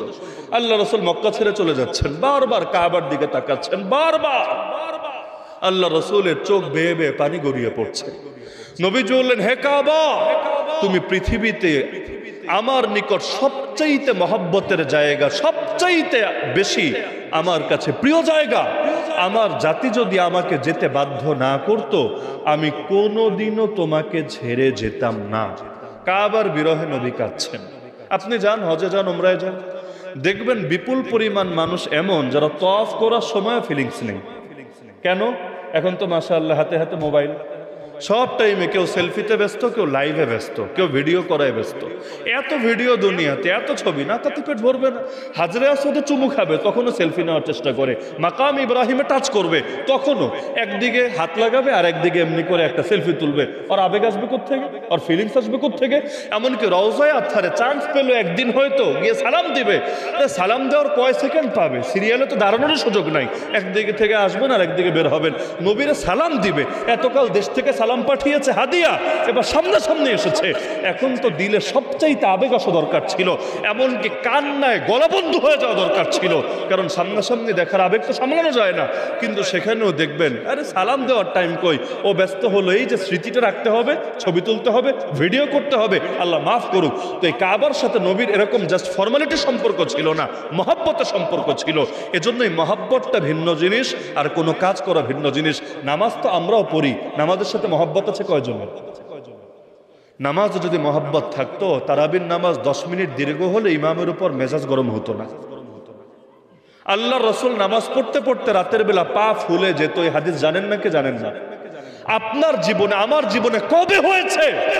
পারলে একটা দিনের কথা বলেন, একটা রাতের কথা বলেন যে হুজুর ওই রাতে নামাজ পড়তে পড়তে আলহামদুলিল্লাহ জীবনে একবার হলেও আমার পা ফুলেছে। নবীর সঙ্গে এই মিল, এই সাদৃশ্যটুকু আমার হয়েছে। এত বড় আশিক মনে করি নিজেরে, অথচ নবীর নিয়মিত পা ফুলে যেত। কয় ঘন্টা দাঁড়ায় থাকলে পা ফুলে, চিন্তা করেন না, কয় ঘন্টা আল্লাহ রসুলের পা ফুলে যেত স্বাভাবিক মাসে, রমজানে না, স্বাভাবিক মাসেও। আর সেখানে রমজানে একটু লম্বা ইবাদত আমাদের সহ্য হয় না। বহুত মসজিদে এতেকাফের লোক খুঁজে পাওয়া যায় না, পয়সা দিয়ে বসাতে হয়, পয়সা। অথচ পয়সা দিয়ে এতেকাফে বসালেও এর দ্বারা এতেকাফের হক আদায় হবে না। একজনও যদি আল্লাহর রাজি খুশি করার জন্য না বসে, ওরা সবাই পাপী হবে, সবাই সবাই। এই একটা মানুষ অনেক সময় খুঁজে পাওয়া দুষ্কর হয় যে আল্লাহর রাজি করার জন্য বসবে। অথচ আল্লাহ রসুল খালিকে মসজিদে এতেকাফ করেছেন, ওই হেরা গুহায় গিয়ে যে মাসের পর মাস পড়ে থেকেছেন। আরে হেরা গুহায় যদি আপনাকে দিনের বেলা নিয়ে একা একা রেখে আসা হয়, তাই তো হার্ট ফেল করে মরবেন, ভয় লাগবে আপনার। অথচ সেখানে দিন নাই, রাত নাই, রাতে কোনো মানুষের আওয়াজ নাই, সেখান থেকে আর্তনাদ করলেও কেউ শুনবে না, এমন দূরের এক জায়গা, পাহাড়ের চূড়ার জায়গা। আল্লাহ রসুলের রাত কাটছে সেখানে, দিন কাটছে সেখানে। এমনকি কখনো খাবার নিতে, কখনো এমন হয়েছে খাবার নিতেও আসছেন না, আম্মাজান খাদিজা গিয়ে খাবার পৌঁছে দিচ্ছেন। আর কখনো আম্মাজান আশা লাগছে না, নিজে এসে নিয়ে যাচ্ছেন। তাহলে কেমন ছিল তার জিন্দেগি আর কেমন আমাদের জিন্দেগি? আল্লাহ মাফ করুন। আমাদের কেন যেন আমলের সাথে মহব্বতি হয় না। জিকির করি, চাপ মনে হয়, দিলে মহব্বত নাই। দোয়ায় হাত তুলি, চোখে পানি আসবে না, আসবে কোত্থেকে? দিল তো গেছে পাথরের চাইতেও শক্ত হয়ে। প্রতিটা ক্ষেত্রে ইবাদত কেমন যেন একটা করা লাগবে, তাই করা হচ্ছে, দিলে মহব্বত নাই। অথচ আল্লাহ রসুলের দুনিয়া তো দুনিয়া, শাহাদাতের সাথে এমন মহব্বত ছিল। নবীজি আল্লাহর কাছে ফেনফ করেন, আল্লাহর কাছে একটা মৃত্যুই কামনা করেছিলেন, হে আল্লাহ আমাকে আপনার রাস্তায় বারবার শাহাদাত নসিব করেন, শাহাদাত নসিব করেন। নবীর দোয়াকে আল্লাহ ফিরাবেন? প্রশ্নই আসে না। আল্লাহ তাকে শহীদ হওয়ার তৌফিকও দিয়েছিলেন। তাও কেমন আজীব শহীদ! বিষ খাওয়ালো 7ম হিজরিতে, ফল প্রকাশ পেল 11 হিজরিতে, মাঝখানে 3 বছরের বেশি সময় আটকা। এটা কি সম্ভব দুনিয়াতে? যে বিষ শরীরে ঢুকে গেছে, ঢুকে নাই তা না, ঢুকেছে। এবং যখন ঢুকেছে ওই সময় এক সাহাবী কিন্তু জায়গায় স্পট ডেড। কেন? তিনি মুখে গোশত দিয়েছেন, গোশতে বিষ মেশানো ছিল, তার শরীরে ঢুকেছে, জায়গায় শহীদ হয়ে গেছে। আর অন্যরা খাওয়ার আগেই নবী বলেছেন, তোমরা থেমে যাও, এই ছাগলের ভুনা গোশত আমাকে সাক্ষ্য দিয়েছে ওর সাথে বিষ মেশানো আছে, সুতরাং তোমরা মুখে দিও না। জিন্দা ছাগল না, জবাই করা ছাগল, রান্না করা ছাগল নবীর সাথে কথা বলছে, নবীকে জানিয়ে দিয়েছেন এর সাথে বিষ মেশানো আছে। বলবেন তাহলে নবী যে একটু খেলেন, হ্যাঁ এটা তো তার দোয়াই ছিল, শাহাদাত চেয়েছিলেন, আল্লাহ তাআলা শাহাদাতের জন্য কবুল করেছিলেন, এজন্য বিষ ঠিকই ঢুকেছে, কিন্তু বিষের ক্ষমতা আছে নিজের থেকে কোনো আসর জাহির করবে আল্লাহর নির্দেশ না পেলে? আগুন পোড়ায় না আল্লাহর নির্দেশ আসলে পোড়ায়? আগুনের কোনো ক্ষমতা নাই, না হলে ইব্রাহিম আলাইহিস সালামকে পুড়িয়ে ছাই করে দিত, কিচ্ছু পারে নাই। পানি কি পেরেছে? মাছ 40 দিন পেটে রেখেছে ইউনূস আলাইহিস সালামকে, কই হজম তো করতে পারে নাই। ছুরি, এত ধারালো ছুরি, কই ইসমাইলের গলা তো কাটতে পারে নাই। আমাদেরই খালি দিলে বসে না, সবকিছুর নিয়ন্ত্রণ আল্লাহর হাতে, খালি পেরেশানি আর পেরেশানি। আরে আল্লাহর হাতে সবকিছুর নিয়ন্ত্রণ, এটা যার মাথায় আছে, ওর জীবন নিয়ে জীবিকা নিয়ে পেরেশানি আবার আসে কিভাবে? কিভাবে আসে বলেন? যে আল্লাহ তিমি মাছরে খাওয়াতে পারে, হাতি ইয়া বড় প্যাড, ওরে না খাওয়ায় রাখে না, সে আল্লাহ আমার আপনার এই সাইজের প্যাড 1 কেজি খাবারও ঢোকে না একসাথে, এটা আল্লাহ চালাতে পারবে না? নাউযুবিল্লাহ। কি খারাপ ধারণা আল্লাহর ব্যাপারে। বিয়ে করতে গেলে দিনদারি দেখার কথা ছিল নবীর শিক্ষা, দিনদারি দেখে না, পয়সা দেখে। পয়সার সাথে দিনদারি হলে আলহামদুলিল্লাহ, দিনদার বিল গেটস হলে তো কথাই নাই, দিনদার ইলন মাস্ক হলে তো কথাই নাই, কিন্তু আগে হলো এইটা, তারপর হলো বাকি চিন্তা। অথচ আল্লাহ রাসূল যখন আলী রাদিয়াল্লাহু আনহুর কাছে নিজের মেয়েরে তুলে দিচ্ছেন, আলীর কি আছে বলেন? কি আছে? সংসারটাও শুরু করতে পারলেন নবীর দেওয়া হাদিয়ার কারণে, না হলে কি ছিল তা? কিন্তু দিনদারিকে প্রাধান্য দিয়েছেন কেন? কারণ জানেন সবকিছুর নিয়ন্ত্রণ কার হাতে। তো ওই যে বলছিলাম মেসওয়াক, এত কথা বলা লাগতো না, বলতে হচ্ছে এই কারণে যাতে দিলে একটু মহব্বত তৈরি হয়। এই হাদিস শোনার পরে যদি আগামীকাল থেকে কেউ মেসওয়াক না শুরু করেন, বুঝতে হবে আসলেই মহব্বতে ঘাটতি আছে, আসলেই ঘাটতি আছে। কয় টাকা লাগবে মেসওয়াক কিনতে বলেন? কয় টাকা? 10 টাকা, 20 টাকা? টাকাও লাগবে না, এই এলাকায় টাকাও লাগবে না, এখানে যে গাছগুলো আছে নিম গাছও খুঁজলে বহুত পাওয়া যাবে, কি টাকাও লাগবে না, খালি ইচ্ছা লাগবে, নিয়ত লাগবে, হিম্মত লাগবে। আরে করেই দেখেন না, বরকত দিবেন কে? তা আল্লাহ রাসূল সাল্লাল্লাহু আলাইহি ওয়াসাল্লাম বারবার তাকাচ্ছেন মেসওয়াকের দিকে। আম্মাজান বুঝে ফেললেন, তিনি বললেন আখুযুহু লাক ইয়া রাসূলুল্লাহ, আপনার জন্য মেসওয়াকটা নেব। নবীজি সাল্লাল্লাহু আলাইহি ওয়াসাল্লাম তখন এমন একটা হালতে, মুখ থেকে কথাও তিনি বলছেন না, তিনি মাথা দিয়ে ইশারা করলেন, মাথা দিয়ে ইশারা করলেন। ফাআশারা বিরাসিহি আন-নাম। নবীজির ইশারা পেয়ে আম্মাজান মেসওয়াকটা নিয়ে নবীর হাতে দিলেন। আল্লাহ রাসূল হাতে নিলেন, নিয়ে মুখেও দিলেন। কিন্তু নতুন ডাল যদি নেন, নতুন ডাল তো আর ব্রাশের মতো তো আর রেডি করা থাকে না, এটা চিবিয়ে চিবিয়ে রেডি করতে হয়। আল্লাহ রাসূল মুখেও ঢুকালেন, কিন্তু এই পরিমাণ শক্তি পাচ্ছিলেন না যে এটা চিবিয়ে তিনি নরম করবেন, এই পরিমাণ শক্তি পাচ্ছেন না।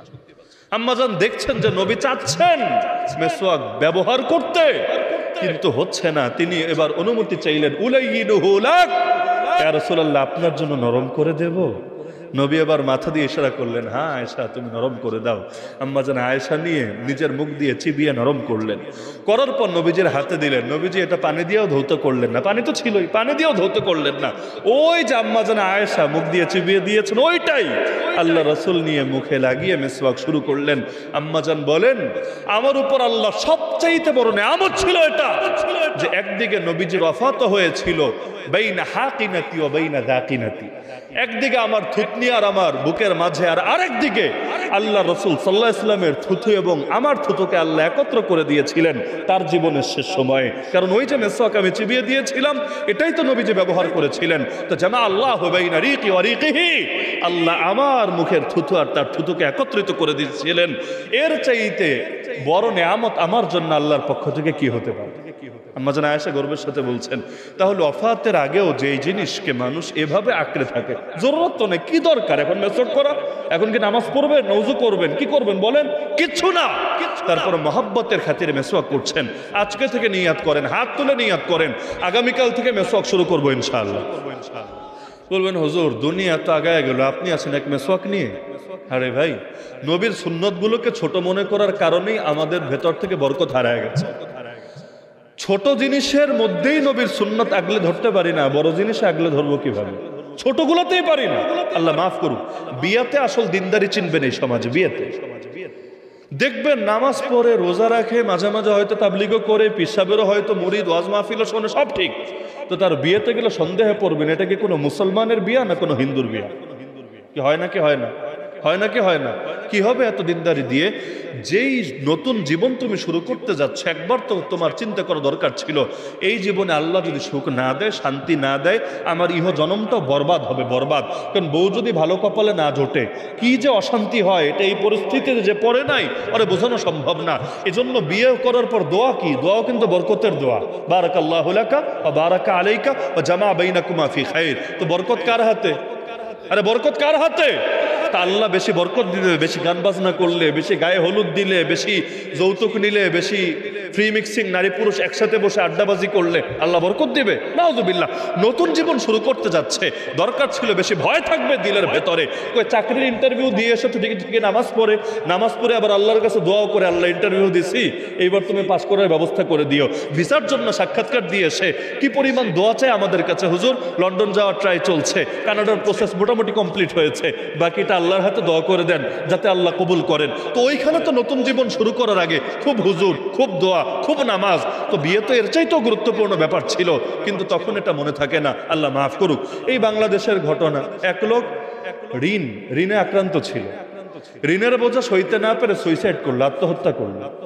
ওই লোকেরই আবার 40 ঋণ করে করা হলো। মানে ভাবতে পারেন আপনি একটা ব্যাপার, ঋণের কারণে আত্মহত্যা করলো। আত্মহত্যা সাধারণ পাপ না মহাপাপ? আবার ওই ঋণ করেই 40 করা লাগলো। কি সাধে করেছে 40? প্রশ্নই আসে না।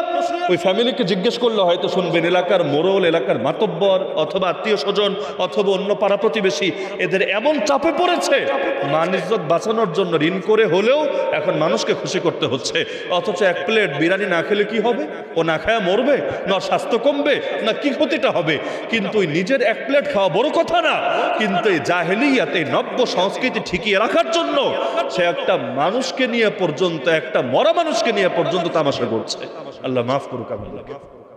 এজন্য ছোট জিনিসগুলোর ক্ষেত্রেও নবীর আদর্শ মোটেও বাদ দিবেন না। মেসওয়াকের সুন্নাত শুরু করবেন তো ইনশাআল্লাহ। দাড়ির সুন্নতের সমস্যা কি? দাড়ি যদিও সুন্নত বলছে এ কারণে নবীর আদর্শ, বাস্তবে তো ওয়াজিব, বাস্তবেও ওয়াজিব, কিন্তু সুন্নত বলছে যে নবী রেখেছিলেন ওই বিবেচনায়। দাড়ি যারা কাটেন, দাড়ি কাটলে কি হবে? আমেরিকা ভিসা দিবে? দাড়ি কাটলে কি হবে? প্রতি মাসে আপনার বেতন দিয়ে যাবে? কিছুই তো না।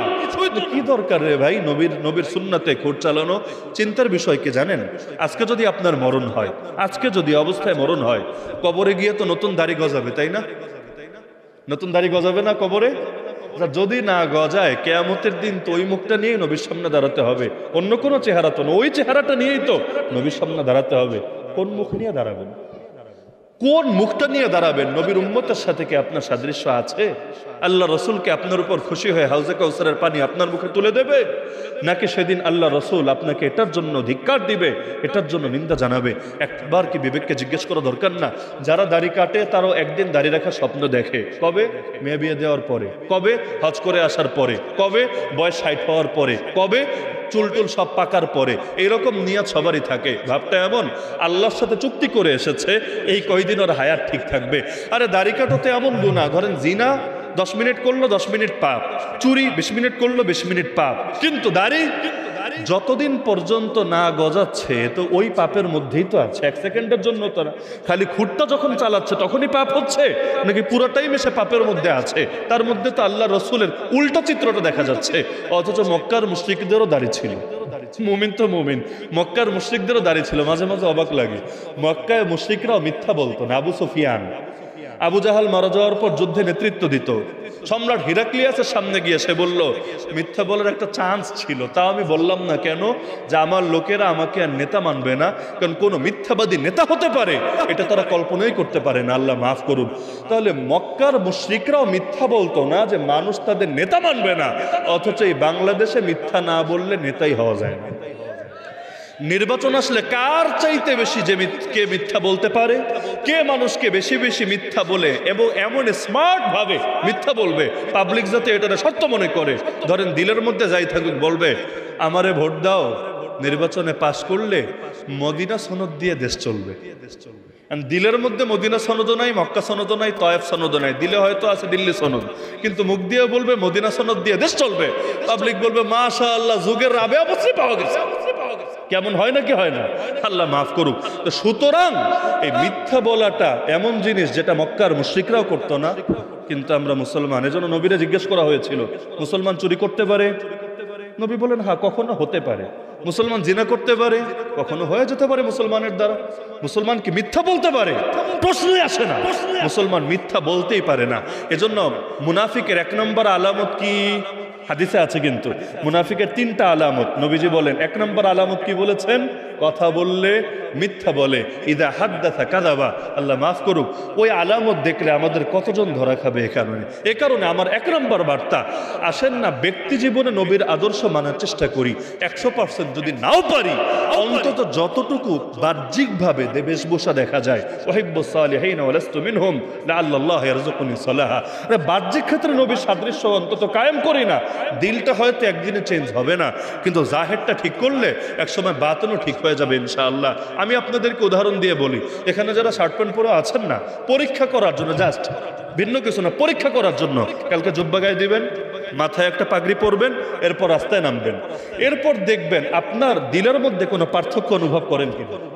আমি আল্লাহর কসম করে বলতে পারবো, কসম করে দেখবেন আপনার কাপড়ই আপনাকে অনেক গুনাহ থেকে বাঁচিয়ে দিয়েছে। এই কাপড় পরে যেদিকে ইচ্ছা সেদিকে তাকাতে পারবেন না, বিবেক বাধা দেবে। এজন্য এমনও দেখেছি আমরা, স্টেডিয়ামে খেলা দেখতে ঢুকবে অথবা কোনো সিনেমা হলের সামনে, রাস্তার পাশে যে সিনেমা হলগুলো গাড়ি চলাচলের সময় দেখবেন, এগুলোতে ঢোকার সময় কিছু মানুষ টুপিটা খুলে আস্তে করে পকেটে নিয়ে তারপর ঢোকে। টুপিটা খুলে পকেটে নিয়ে ভেতরে ঢোকে। কেন? ওর ভেতরে অপরাধ বোধ জাগছে, অপরাধ বোধ। তার মানে যদি টুপিটা ধরে রাখতো, ও আর ঢুকতে পারতো না সেখানে, তার টুপি তাকে এখান থেকে ফিরিয়ে রাখতো। এজন্য বাহ্যিক ঠিক করারও একটা গুরুত্ব আছে। আল্লাহকে এতটা বলতে পারবো, আল্লাহ বাহ্যিকটা তো অন্তত ঠিক করেছি, হাকিকত উসকো তো কর দে মে সুরত লেকে আয়া হো। আল্লাহ আমি জাহেরটা নিয়ে এসেছি, বাতিনটা তুমি বানায় দাও এর মতো। তো আগামীকাল থেকে জাহের ঠিক করার চেষ্টা চালাবেন তো ইনশাআল্লাহ। আমাকে দেখতে যাতে একটা মুসলমানের মতোই লাগে। আমি যদি কোথাও মরেও পড়ে থাকি বেওয়ারিশ লাশ হিসাবে, তাও যাতে মানুষ দেখলেই বুঝে এটা মুসলমান, এটা অন্য কেউ না।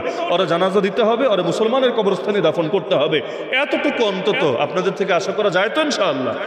আর এমন কিছু কইরেন না ওজোর ছাড়া পাপ, ওজোর ছাড়া পাপ। একজন মানুষ যদি ইসলামের নাম দিয়ে সমাজে চলে, সে যদি নারীদের সাথে গিয়ে অবাধে মেলামেশা করে, পাবলিক তারে ভালো বলে না খারাপ বলে? সে যদি গিয়ে নাচ গান দেখে, পাবলিক তারে ভালো বলে না খারাপ বলে? তার দিলে যদি অন্য হেকমতের নিয়ত থাকে যে নারীদের সাথে না মিশলে এত দেশের অর্ধেক জনগোষ্ঠীর চাইতে বেশি নারী, এদেরকে কে জাহান্নাম থেকে বাঁচাবে, কে দাওয়াত দিবে, কে এদেরকে দিনের পথে আনবে? এখন দিলের মধ্যে যদি এত হেকমতের নিয়ত থাকে, কিন্তু তার দ্বারা মানুষ বিভ্রান্ত হবে না ভালো পথ পাবে? একজন মানুষ সে যদি স্বাভাবিক মানুষ হয়, সে ধর্মের কোনো প্রতিনিধি না, ধর্মের নামও ব্যবহার করে না, সাধারণ মানুষ, সে একটা নারীর সাথে মেলামেশা করলেই ক্ষতি হবে না। আর একজন মানুষ ধর্মের লেবাস নিয়ে ধর্মের নাম ব্যবহার করে সেই কাজটা করলে যে ক্ষতিটা হবে। এজন্য আল্লাহর ওয়াস্তে ইসলামের নামেও বা রাজনীতির নামেও আমাদের এত সুশীল হওয়া ঠিক না, এত প্রগতিশীল হওয়া ঠিক না যে নিজেরা জাহান্নামের দিকে ঠেলে দিয়ে আমি জাতির মধ্যে দিন কায়েমের মেহনত চালাবো। ভাই নিজে আগে, নিজে আগে, সমাজ পরে। এই সমাজ একদিন না একদিন আল্লাহ যখন লিখে রেখেছে ঠিক হবেই হবে। এই গোটা সমাজের ঠিকাদারি আমার না। আমি যদি নিজেকে হেফাজত করি আর চেষ্টা চালায়া যাই, কিয়ামতের দিন আল্লাহ আমাকে এজন্য জাহান্নামে ফেলবে না। কি রে গোটা সমাজ ঠিক হলো না কেন? কারণ আমার চেষ্টাও ছিল আর আমি নিজেকে ঠিকও রেখেছি। কিন্তু যদি এমন হয় আমি গোটা সমাজের ঠিক করলাম, তাহলে নিজেরই বরবাদ করে দিলাম। কি হবে এটা দিয়ে? নিয়ত ঠিক হলেই কাজ ঠিক হয় না। নিয়ত ঠিক থাকা লাগে, তরিকাও ঠিক থাকা লাগে। নিয়ত হলো বাচ্চা হলে মাদ্রাসায় ভর্তি করাবে, খুব ভালো নিয়ত। বাচ্চা হলে মাদ্রাসায় ভর্তি করাবে, এই নিয়তে জিনা করা জায়েজ হবে? কথা বুঝতে পারছেন? নিয়ত হলো বাচ্চারে মাদ্রাসায় পড়াবে, হুজুর বানাবে, হুজুর। কিন্তু বিবাহিত বউ সর্বোচ্চ 4 বিয়েই তো করতে পারবে, আর চাইতে বেশি না। তো কয়টারে আর হুজুর বানাবে? খুব বেশি হুজুর তো দেশে হলো না। এজন্য সে চিন্তা করলো, যাক জিনা করি, নিয়ত ভালো, বাচ্চা যা হবে সবগুলোরে নিয়ে মাদ্রাসায় ভর্তি করে দিয়ে আসবো। এই পচা নিয়তে তার জন্য এই কাজ করাটা জায়েজ হবে? নিয়ত যতই ভালো হোক, জায়েজ হবে, হারাম হারামই থাকবে। এজন্য একটা ইসলামের মূলনীতি হলো আল গায়া লা তুবাররিরুল ওয়াসিলা। লক্ষ্য ঠিক হলেই তোমার কর্ম অটোমেটিক এটার জন্য বৈধতা পাবে না। এজন্য রাজনীতি করেন ভালো কথা, ব্যবসা করেন ভালো কথা, চাকরি করেন ভালো কথা, কিন্তু নিজের ঈমান আগে, নিজের আখিরাত আগে। আপনার কবরে আপনাকেই যেতে হবে, আপনার জবাব আপনাকেই দিতে হবে। উল্টো এমন কিছু কইরেন না যার দ্বারা মানুষ ইসলামের একটা বিধানের ব্যাপারে গাফিল হয়ে যাবে। আল্লাহ মাফ করুক আমাদেরকে। তাহলে ব্যক্তি জীবনে নবীর আদর্শ অনুসরণ করবো তো ইনশাআল্লাহ। বিশেষ করে আমার অনুরোধ, এখানে যারা আছেন সবাই এক সেক্টরের না। আমি যতটুকু দেখতে পাচ্ছি এখানে হুজুর হাতে গোনা কয়েকজন, বেশিরভাগই সাধারণ মানুষ, বিভিন্ন সেক্টরের মানুষ। কেউ শ্রমিক, কেউ কৃষক, কেউ ড্রাইভার, কেউ দিনমজুর, কেউ হলো বড় ব্যবসায়ী, বিভিন্ন সেক্টরে হতে পারে। আমার অনুরোধ থাকবে, আপনি যেই পেশায় আছেন, যেই সেক্টরে আছেন, ওই সেক্টরে নবীর শিক্ষা আছে তো নাকি নাই? যদি থাকে এবং আপনি মানেন আছে, আল্লাহর ওয়াস্তে নবীর পুরো জীবনে যদি জানতে নাও পারেন, সব সেক্টরের আদর্শ যদি শিখতে নাও পারেন, আপনি যেই যেই পেশায় আছেন, যেই যেই সেক্টরে আছেন, সেখানে নবীর আদর্শটা অন্তত শিখে নেওয়ার চেষ্টা করেন। এতটুকু আপনাদের প্রতি আমার বিনীত আহ্বান থাকবে। যেমন ধরেন আপনি বিয়ে করবেন, আগে বিয়ে ছিল না, এখন নতুন করে বিয়ে শাদী করবেন। তো বিয়ে করার আগে অনেক রকম প্রস্তুতিই তো নেন, বাজার করেন, এই করেন, সেই করেন। আল্লাহর ওয়াস্তে একজন আলেমের কাছে গিয়ে একটা সংসার করার ক্ষেত্রে নবীর কি কি সুন্নত আছে, কি কি আদর্শ আছে, এটাও শিখে নেন। শুধু আখিরাতের ফায়দা পাবেন তা না, দুনিয়াতেও আল্লাহ আপনাকে শান্তিতে রাখবে, বরকতে রাখবে। কিন্তু আমরা ট্রেনিং নেই না তো। বিয়ে করার আগে কোন মানুষটা হুজুরের কাছে গিয়ে 2 ঘন্টাও যদি আপনি কাউন্সিলিং নেন, যে হুজুর 2 ঘন্টা আমার একটু আপনি বুঝায় দেন কিভাবে কি করতে হবে, আমাকে আপনি শেখায় দেন নবীর সুন্নাহর আলোকে, 2 ঘন্টাও যদি অন্তত শিক্ষা নেয়, তার গোটা সংসার জীবনটা সুন্দরভাবে চলবে। কিন্তু কি করে? অঘটন একটা ঘটায় হুজুরে মাথা খারাপ করে। আমাদের কাছে এমন হয় রাত 3টার সময় ফোন, আরে কি হলো হুজুর, দেখেন আমার বাচ্চারাও কাঁদছে, গোটা বাড়িতে একদম আসমান ভেঙে পড়েছে। ভাই কি হয়েছে আগে বলো তো? হুজুর রাগের মাথায় তালাক দিয়ে ফেলছে, এখন কি হবে? রাগের মাথায় তালাক দিয়েছে, দেওয়ার কাম তো দিয়ে ফেলেছে, কিন্তু এখন তো অবস্থা খারাপ।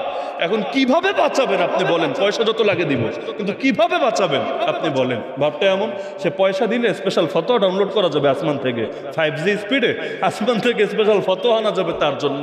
ইমোশনাল ব্ল্যাকমেইল করে। একটা কথাই তো বলেছি, এজন্য চিরতরে বিচ্ছেদ হয়ে যাবে।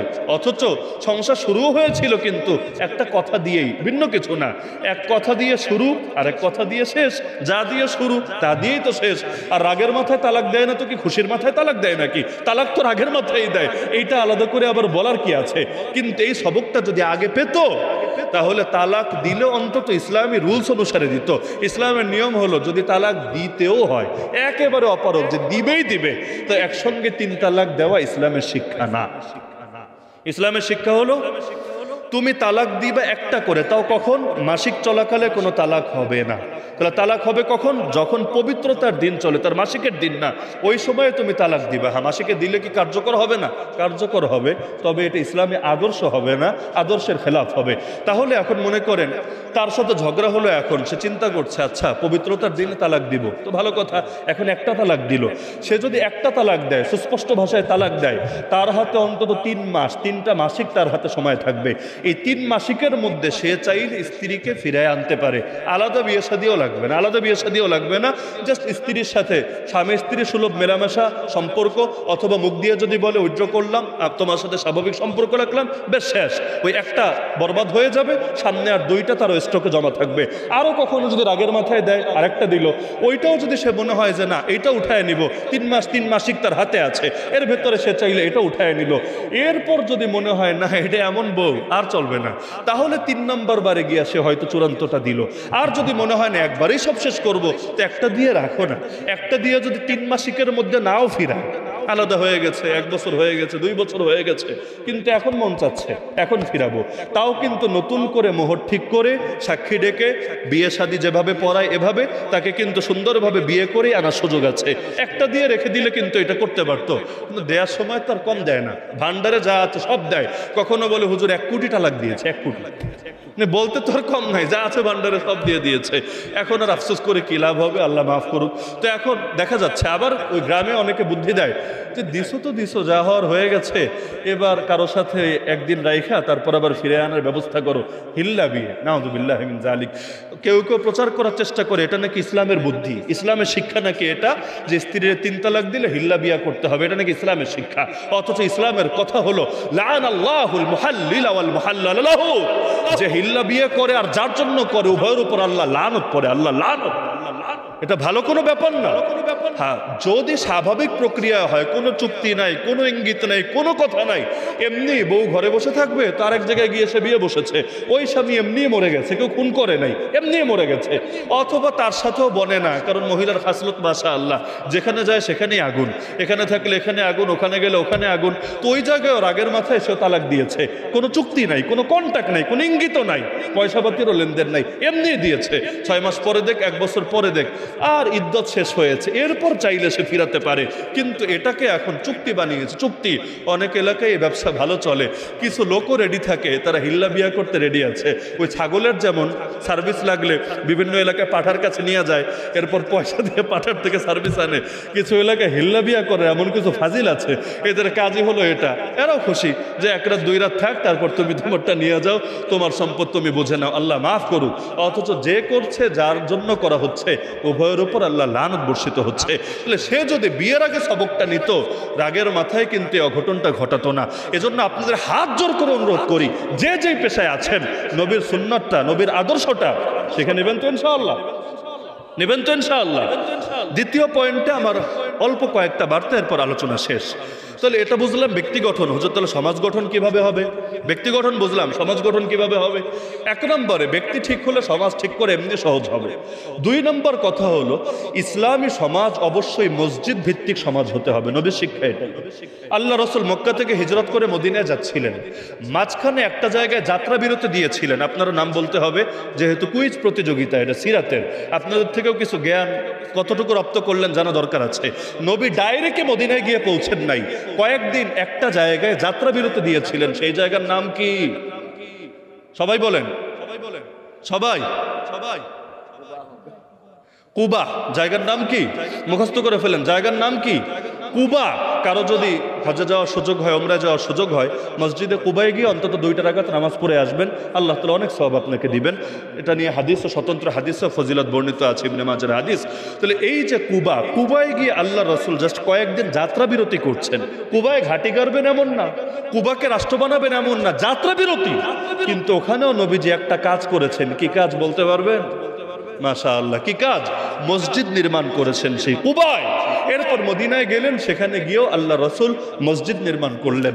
তাহলে এই মসজিদ এত কাজ থাকতে সবার আগে মসজিদ বানানোর কি দরকার? আগে অর্থনীতি ঠিক করুক, আগে বাইতুল মাল গঠন করুক, আগে এই করুক সেই করুক, না, আগে মসজিদ বানাচ্ছেন। কারণ একটা ইসলামী সমাজ হবে মসজিদ ভিত্তিক সমাজ, এটাই আল্লাহর নবীর শিক্ষা, এটাই আল্লাহর নবীর আদর্শ।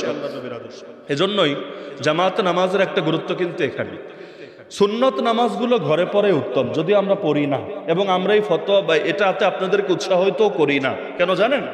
যদি জুমার পরে বলি ভাই সুন্নতটা ঘরে গিয়ে পড়েন, 1000-এ একজনও পড়বে কিনা সন্দেহ, অধিকাংশেরা সুন্নতি পড়া হবে না।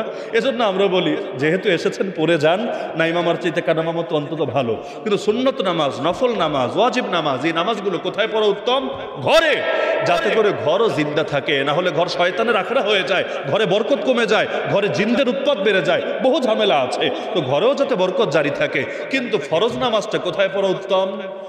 সবাই বলেন না, কোথায় পড়া উত্তম? সব নামাজ, ফরজ সব নামাজ, ফজর হোক আর মাগরিব হোক। মাগরিবে জায়গা দেওয়া যায় না, ফজরে মুসল্লি পাওয়া যায় না। অথচ বাকি নামাজ ওজর থাকে, ফজরে কোনো ওজরই থাকে না। ফজরে কিসের ওজর? আপনার চাকরি নাই, ব্যবসা নাই, ক্লাস নাই, মিটিং নাই, কিচ্ছু নাই, আপনি তো ঘুমে, আপনি তো খাটে, কোনো ওজন নাই। চাইলে বেশি থেকে বেশি মানুষ আসতে পারতো, কিন্তু সবচাইতে কম মানুষ আসে এখানে। অথচ নবীর হাদিস আছে, লা সালাত লিজারিল মসজিদ ইল্লা ফিল মসজিদ। মসজিদের নিকটে যার বাড়ি, তার নামাজের পূর্ণাঙ্গ সওয়াব সে পাবে না মসজিদে নামাজ না পড়লে। তার নামাজের পূর্ণাঙ্গ সওয়াব পেতে চাইলে তাকে মসজিদে আসতে হবে। হ্যাঁ, বাড়ি যদি দূরে থাকে, 10 কিলোর মধ্যে মসজিদই নাই, এটা বাংলাদেশে হবে না। এটা ইন্ডিয়ায় হতে পারে, এটা কোনো কাফের রাষ্ট্রে হতে পারে, বাংলাদেশে হবে না। বাংলাদেশে সব জায়গায় মসজিদ আছে। তো মসজিদে এসে নামাজ আদায় করবে। এই যে নামাজের মধ্যে যখন আসবে, দেখা সাক্ষাৎ হবে, কথাবার্তা হবে। আর মুসলমানরা দেখলে কি করে? একটা কাজ করে, কি করে? সালাম দেয়। সালাম দিলে কি হয়? সবচাইতে বেশি হলো মহাব্বত বাড়ে। এই যে মহাব্বত বাড়বে, এরপর নামাজে দাঁড়ালে কাতারকে সোজা করে দাঁড়ান না বাঁকা করে দাঁড়ান? এই যে সোজা করে সাম্যের শিক্ষা, সবাই একসাথে, রাজা হলেও যেখানে, প্রজা হলেও সেখানে, এমপি হলেও যেখানে, সাধারণ হলেও সেখানে, কোনো ভেদাভেদ নাই। আবার আনুগত্যের সবক কিভাবে? ইমাম বলেছে আল্লাহু আকবার, আপনি আল্লাহু আকবার। ইমাম যা, আপনিও তাই। ইমাম আসসালামু আলাইকুম রহমতুল্লাহ, আপনিও আসসালামু আলাইকুম রহমতুল্লাহ। আর্মিকে যেমন লেফট রাইট বলে কি করে?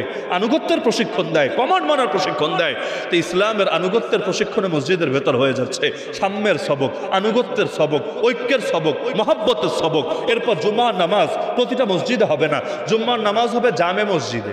এখন তো সবই জামে মসজিদ, পাঞ্জাগানা নাই বললেই চলে, সব জামে মসজিদ। ইগোর ব্যাপার, ইগো। মসজিদে মুসল্লি হয় না ঠিক মতো 40 জন, কিন্তু এটার নাম লাগাই দিচ্ছে জামে মসজিদ। আর এক মসজিদে গেলে ওর ভাব থাকে কই, ওর ইজ্জত থাকে কই, ওর যে পয়সা আছে, ও যে কিছু একটা পারে, এটা পাবলিকরা বোঝাবে কিভাবে? অথচ জামে মানেই হলো একত্রকারী, সবাই রেন একত্র করে। তো জামে মসজিদে সপ্তাহে একদিন আরো বেশি লোকের সাথে দেখা হবে, মিল মহাব্বত আরো বাড়বে। আর ঈদ কোনো মসজিদেই না, ঈদ হবে ঈদগাহে, খালি মাঠে। কয়েকটা জামে মসজিদের মুসল্লি এসে একত্রিত হবে, দেখা সাক্ষাৎ হবে, যাদের সাথে পুরো বছরে দেখা হয় না, সপ্তাহে না, মাসে না, বছরে অন্তত 2 বার দেখা হবে, 2 বার, ব্যাস। অন্তত 2 বার আর কি আমরা বলছি, কারো কারো ঈদ তো আরো বেশিও থাকে। তেমনি বছরে 2 বার ঈদের নামাজে এসে দেখা হবে, পারস্পরিক কথাবার্তা হবে, মিল মহাব্বত হবে। এই যে সমাজটা ধীরে ধীরে সুন্দর হবে না অসুন্দর হবে? আপনি যে আপনাকে দেখতে পারে না, বা আপনি যারা দেখতে পারেন, এইরকম লোকের ক্ষেত্রেও দেখবেন 1 দিন 2 দিন 5 দিন 10 দিন খালি যদি সালাম দেয়, সালাম রাগ কিন্তু বেশি দিন থাকে না। এলাকায় অনেকের সাথে এমন হতে পারে আপনার সাথে সম্পর্ক ভালো না, দেখলেই আসসালামু আলাইকুম রহমতুল্লাহ, চাচা কেমন আছেন, ব্যাস চলে যান। আবার দেখা হলো আসসালামু আলাইকুম, শরীর স্বাস্থ্য ভালো তো, চলে যান। এরকম 10 দিন যান না, রাগ যদি না কমে আমাকে বললেন। এই সালাম তো এমন জিনিস, আমাদের সমাজটাও হতে হবে সবাইকে নিয়ে। আজকাল যেটা হচ্ছে দলাদলি দলাদলি দলাদলি, সবচাইতে বেশি দলাদলি হয় রাজনৈতিক কারণে। সবচাইতে বেশি দলাদলি হয় রাজনৈতিক কারণে। এই দল ও ওই দল, হয়তো এ নামাজি ও নামাজি, এও ভালো মানুষ ও ভালো মানুষ, কিন্তু ও কেন ওই দল, এ কেন এই দল। এর জন্য ওর ছায়াটাও দেখতে পারে না, ও বিপদে পড়লে খুশি হয়, এবং নিজে পারলে ওরে বিপদে ফেলার জন্য এক পায়ে খাড়া হয়ে যায়। এটা কি আল্লাহ রসুলের শেখানো আদর্শ? নবীজি তো আমাদেরকে এক উম্মত রেখে গিয়েছিলেন, এক উম্মত, কিন্তু আমরা এখন উম্মত ছেড়ে হয়ে গিয়েছি ফেরকা। এই ফেরকা থেকে বের হতে হবে। সুতরাং দ্বিতীয় কথা হলো, সমাজ গড়তে চাইলে ঐক্যের বন্ধন বাড়াতে হবে। রাজনীতির জায়গায় রাজনীতি, ঐক্যের জায়গায় ঐক্য। আমরা মুসলমান, এই ইসলামের ভিত্তিতে আমাদের হবে ঐক্য। যেমন বাংলাদেশে কি ইসলামের রাষ্ট্র ব্যবস্থা আছে? আরে আছে নাকি? ইসলামের রাষ্ট্র ব্যবস্থা যদি থাকতো লাভ হতো না লস হতো? আরে মুসলমান তো মুসলমান, হিন্দুদের জন্য লাভ হতো না লস হতো? ইসলামের রাষ্ট্র ব্যবস্থা থাকলে হিন্দুদের লাভ হতো না লস হতো? অনেকে বলতে ভয় পায় কি হুজুর না মনে হয় লস হতো। কি আমার নবী কি রহমাতুল্লিল মুসলিমিন না রহমাতুল্লিল আলামিন? আরে বলেন না, রহমাতুল্লিল মুসলিমিন না রহমাতুল্লিল আলামিন? নবী যে শহর বানিয়েছিলেন সেখানে অমুসলিমরা খুব কষ্টে ছিল, খুব বঞ্চিত ছিল, খুব নির্যাতিত ছিল, নাউযুবিল্লাহ মিন যালিক। বরঞ্চ ওই সময় অমুসলিমরাও এই পরিমাণ অধিকার নিয়ে বাঁচত, এই সমাজে অনেক মুসলমানরাও যে অধিকার নিয়ে বাঁচে, এটাই বাস্তবতা। আল্লাহ রসুলের আদর্শ। আপনি দেখেন এখানে যারা আছেন অনেকে চাকরি করেন, আছেন না? নবী গোলামের ক্ষেত্রে, গোলাম চাকরিজীবী না, গোলাম তো বুঝেন, গোলামের ক্ষেত্রে শিক্ষা দিয়েছেন নিজে যা খাও তাকে ওই খাবার থেকে খাওয়াতে হবে, নিজে যেই পোশাক পরবা তাকে ওই কাপড় থেকে পোশাক দিতে হবে। আতাইমুহুম মিম্মা তাতামুন ওয়া আলবিসুহুম মিম্মা তালবাসুন। আজকে কে বলতে পারবেন যে দেশের প্রধানমন্ত্রী, দেশের রাষ্ট্রপতি, দেশের অমুক আর তমুক যে কাপড় পরে, আমাদেরকে একই কাপড় পরায়, তারাও যে খাবার খায় আমাদেরকে একই খাবার খাওয়ায়, অথচ ওমর 2টা চাদর গায়ে দিয়ে খুতবা দিতে দাঁড়িয়ে গিয়েছিল, বেদুন কিন্তু ঠিকই প্রতিবাদ করেছিল, আমাদের গায়ে 1 চাদর, তোমার গায়ে 2 চাদর কেন? অতিরিক্ত একটা চাদর নেওয়ার অধিকার তোমাকে কে দিয়েছিল? ওই সমাজ দেখেন, এই সমাজ দেখেন, একটা গোলামদের জন্য নবী যে অধিকারের কথা বলেছিলেন, আমরা স্বাধীন নাগরিক হয়ে আজকে অধিকার পাই না। তাহলে সমাজ গঠনের জন্য কি উম্মাহ হতে হবে না ফেরকা হতে হবে? আর উম্মাহ হতে হবে না ফেরকা হতে হবে? উম্মাহ মানে হলো ঐক্যবদ্ধ জাতি, আর ফেরকা মানে হলো ওই ভাগ ভাগ ভাগ ভাগ আলাদা দল। আমি অবাক হয়ে যাই, আজকাল তো এই যে মাহফিলের ব্যানার কি সিরাত না, এটা নিয়েও মারপিট চলে। মিলাদ মাহফিল হবে না, সিরাত মাহফিল হবে। নাউযুবিল্লাহ। মিলাদও যার, সিরাতও তার, সিরাতও যার, মিলাদও তার। মিলাদ মানে জন্ম, আর সিরাত মানে জীবন আদর্শ, গোটা জীবনের আদর্শ। জীবনকে জন্ম বাদ দিয়ে হয় নাকি রে ভাই? জন্ম বাদ দিয়ে জীবন হয়? জন্মের মধ্যে জীবন, জীবনের মধ্যে জন্ম, উভয়টাই তো উভয়টার সাথে অঙ্গাঙ্গি ভাবে জড়িত। কিন্তু দেখবেন এটাকে কেন্দ্র করে কেন নাম সিরাত সেমিনার, এটাকে কেন্দ্র করে ওকে ফতোয়া লাগাবে আর নবীর দুশ্মন। কি লাগায় না ফতোয়া? লাগায় না ফতোয়া? তার মানে কেউ শুধু জন্ম নিয়ে থাকলেই হবে, আর কিছু লাগবে না? তার নবুয়ত লাগবে না, জিহাদ লাগবে না, হিজরত লাগবে না, সালাত লাগবে না, যাকাত লাগবে না, কিছু লাগবে না। খেলে সারা জীবন জন্ম নিয়েই থাকলে হবে, ওয়াফাতও লাগবে না। অদ্ভুত ব্যাপার রে ভাই। জন্ম দিয়ে শুরু হবে আমার নবীর আলোচনা, জন্ম দিয়ে শুরু হওয়া ঠিক না, এটাও বেইনসাফি হবে। আমার নবী তো শুধু সর্বশেষ নবী না, আমার নবী তো সর্বপ্রথম নবীও, সর্বপ্রথম নবীও। আমার নবী তখন নবী যখন আদম নবী হন নাই। তো যার কারণে আমার নবীর আলোচনা শুরু করতে চাইলে তো গোটা সৃষ্টি জগতের পেছনে চলে যেতে হবে। শুধু জন্ম কি, একদম সেই সূচনা লগ্ন থেকে নিয়ে বলতে বলতে বলতে সারা জীবন কাটায় দিলেও তো নবীর শানে কথা বলাই শেষ হবে না। আল্লাহ মাফ করুন। তো যেই নবী আসলেন বিভক্ত জাতিকে ঐক্যবদ্ধ করতে, ওই নবীর নামেই এখন জাতি বিভক্ত হয়, ওই নবীর নামেই জাতি বিভক্ত হয়। অথচ নবীর এসেছিলেন বিভক্ত জাতিকে এক করতে। এমন ভাবে মদিনা সনদের নাম শুনেছেন আপনারা? মদিনা সনদ প্রণয়ন করে নবী কিন্তু ইহুদি আর মুসলমানদেরকেও মিলিয়ে দিয়েছিলেন মদিনা রাষ্ট্র গড়ার ক্ষেত্রে, রাষ্ট্রকে বিনির্মাণ করার ক্ষেত্রে, রাষ্ট্রকে নিরাপদ করার ক্ষেত্রে। তা আল্লাহর রাসূল ইহুদিরা পর্যন্ত ঐক্যের কাতারে নিয়ে এসেছিলেন রাষ্ট্রীয় স্বার্থে। আর সেখানে নবীর নাম দিয়ে মুসলমান, হুজুর, জেলখাটা মানুষ, দ্বীনের জন্য কোরবানি দেওয়া মানুষ, তাদেরকে পর্যন্ত নবীর দুশ্মন ফতোয়া না দিলে এক শ্রেণীর মানুষের পেটের ভাতই হজম হয় না। গালি ছাড়া কথাই বলতে পারেন। আমরা তো আমরা, আমাদের উস্তাদ যারা, যেমন আল্লামা আব্দুল মালিক হাফিজাহুল্লাহ, জাতীয় মসজিদের জাতীয় খতিব। জাতীয় খতিব মানে তো সবার খতিব, তার সম্মান মানে সবার সম্মান, তার বেইজ্জতি মানে গোটা জাতির বেইজ্জতি। তাকে পর্যন্ত এই ইস্যুকে কেন্দ্র করে নিকৃষ্ট ভাষায়, এমন নিকৃষ্ট, এটা আমার পক্ষে মুখে আনাই সম্ভব না। তিনি আমার উস্তাদ বলে শুধু না, বরঞ্চ তিনি তো এই মাপের আলেম। আলহামদুলিল্লাহ, বাংলাদেশে এই মাপের দ্বিতীয় আলেম আছে কিনা সন্দেহ। পুরো জাতির জন্য রত্ন, যাকে তার উস্তাদ আল্লামা আব্দুল ফাত্তাহ আবু গুদ্দা চেয়েছিল সৌদি রেখে দিবে, দেশে আসতেই দিবে না। সেখানে থাকলে আরো আন্তর্জাতিক পরিসরে কত কাজ করতে পারতেন। কিন্তু হুজুরের বাবা একরকম, এক ছুটিতে এসেছিলেন, জোর করে রেখে দিয়েছেন। না, আমার ছেলেকে আর যেতে দেব না, 2 বছর থেকেছে আপনার কাছে, আর না, এখন দেশেও কিছু কাজ করার দরকার আছে। আমরা তো তার বাবাকেও শুকরিয়া আদায় করতাম যে আমাদের জন্য বিশাল বড় উপকার করেছেন, না হলে তারে রেখে দিলে আজকে জাতীয় মসজিদের খতিব পেতাম কোথায় আমরা? এত যোগ্য মানুষ আলহামদুলিল্লাহ। কিন্তু তারে পর্যন্ত গালি দেওয়া হয়। নবীর ওয়ারিসটা গালি দেওয়া মানে তো নবীরা গালি দেওয়া। আমি তো এটাই বুঝি, নবীর ওয়ারিসকে, আরে বাচ্চারে গালি দিলে আপনার খারাপ লাগে না? এমনকি আপনারে যদি কেউ ভালো বলে, বাচ্চারে খারাপ বলে, এটা আপনার জন্য আরো বেশি কষ্টের কারণ হবে। এজন্য অনেক সময় এমন হয়, আপনারে বেশি কিছু বললাম না, বাচ্চার মাথায় হাত বুলায় দিলাম, আপনার কিন্তু কলিজাটা ঠান্ডা হয়ে যাবে। তো নবীর ওয়ারিসরে কষ্ট দিলে এটা নবীকে কষ্ট দেওয়া হয় না? তো নবীরে কষ্ট দিয়ে কিসের ইশকে রাসূল, কিসের প্রেম, কিসের কি? আমার তো কোনো কিছুই বুঝে আসে না, আল্লাহ মাফ করুক। এজন্য সমাজ গড়তে নবীর আদর্শ লাগবে না কি লাগবে না? তো মসজিদ ভিত্তিক সমাজ হবে, ঐক্যবদ্ধ সমাজ হবে। আর শেষ বার্তা আমার, সেটা হলো জাহেলিয়াত মুক্ত সমাজ হবে। আলো এবং অন্ধকার একসঙ্গে চলতে পারে না। আলো জ্বলবে যতটুকু, অন্ধকার দূর হবে ততটুকু। যেমন এটাও আলো, আবার স্টেডিয়ামেও লাইট আছে, সেখানেও জ্বলে আলো। 2 আলো কি এক? স্টেডিয়ামের লাইট অনেক অন্ধকার দূর হয়, কিন্তু এখানের লাইট এর চাইতে কম অন্ধকার দূর হয়। কিন্তু অল্প হলে অন্ধকার দূর হবেই হবে। তার মানে আলো আর অন্ধকার একসঙ্গে থাকা সম্ভব না। আলো যত বাড়বে, অন্ধকার তত কমবে, এটাই তো কথা। আল্লাহর নবীর আদর্শ আর জাহেলিয়াতের আদর্শ দুইটা একসঙ্গে নিয়ে চলা সম্ভব। আর চলা সম্ভব। এই বাংলাদেশে যতটা ধর্মকে ব্যবহার করা হয়, ততটা ধর্মকে অনুসরণ করা হয় না। এটা বললে অনেকের নজর যায় আবার হুজুরদের দিকে, কিন্তু এটা সবার ক্ষেত্রে সত্য। যতটা ব্যবহার করা হয়, অতটা অনুসরণ করা হয় না। অথচ আল্লাহ কোরআনে বলেন, নবী পাঠিয়ে আমি এজন্য তাদের অনুসরণ করা হবে। অনুসরণ অন্য কোনো উদ্দেশ্যে না। ওমা আরসালনা মির রাসূল ইল্লা লিইউতাআ বিইذনিল্লাহ। অবাক লাগে। গতবার রবিউল আউয়াল বাইর একদিন আগে এমন কিছু নেতাও নবীর জন্ম উপলক্ষে শুভেচ্ছা জানিয়েছে, যারা কিনা আবার প্রকাশ্যে বলে নবীর শরীয়ত মানি না। শরীয়ত মানে না, তবে নবীর জন্মদিন উপলক্ষে আবার শুভেচ্ছা জানায়। এটা মানে কি? এর মানেটা কি আমারে বলেন না। আপনারে মানে না, আপনার আদর্শ মানে না, আপনার বাপে মানে না, আপনার পিতৃ পরিচয় মানে না, তবে আপনারে জন্মদিনে দিন হ্যাপি বার্থডে টু ইউ জানায়। এটা ফাইজলামি না তো, এটা ভণ্ডামি না তো, এটা কি? এই রকম কাজগুলো চলছে। আবুল আহাব এই কাজটা করেছিল। নবীর মিলাদ, নবীর জন্মে খুশি হয়ে নিজের দাসী আজাদ করে দিয়েছিল। একটা দাসীর দাম কোটির উপরে হতে পারে, কোটির উপরে দাসী আজাদ করে দিয়েছিল। আবার নবী যখন দাওয়াত দিলেন সবার আগে বেয়াদবি করেছিল, বেয়াদবিতেও আগে, খুশিতেও আগে।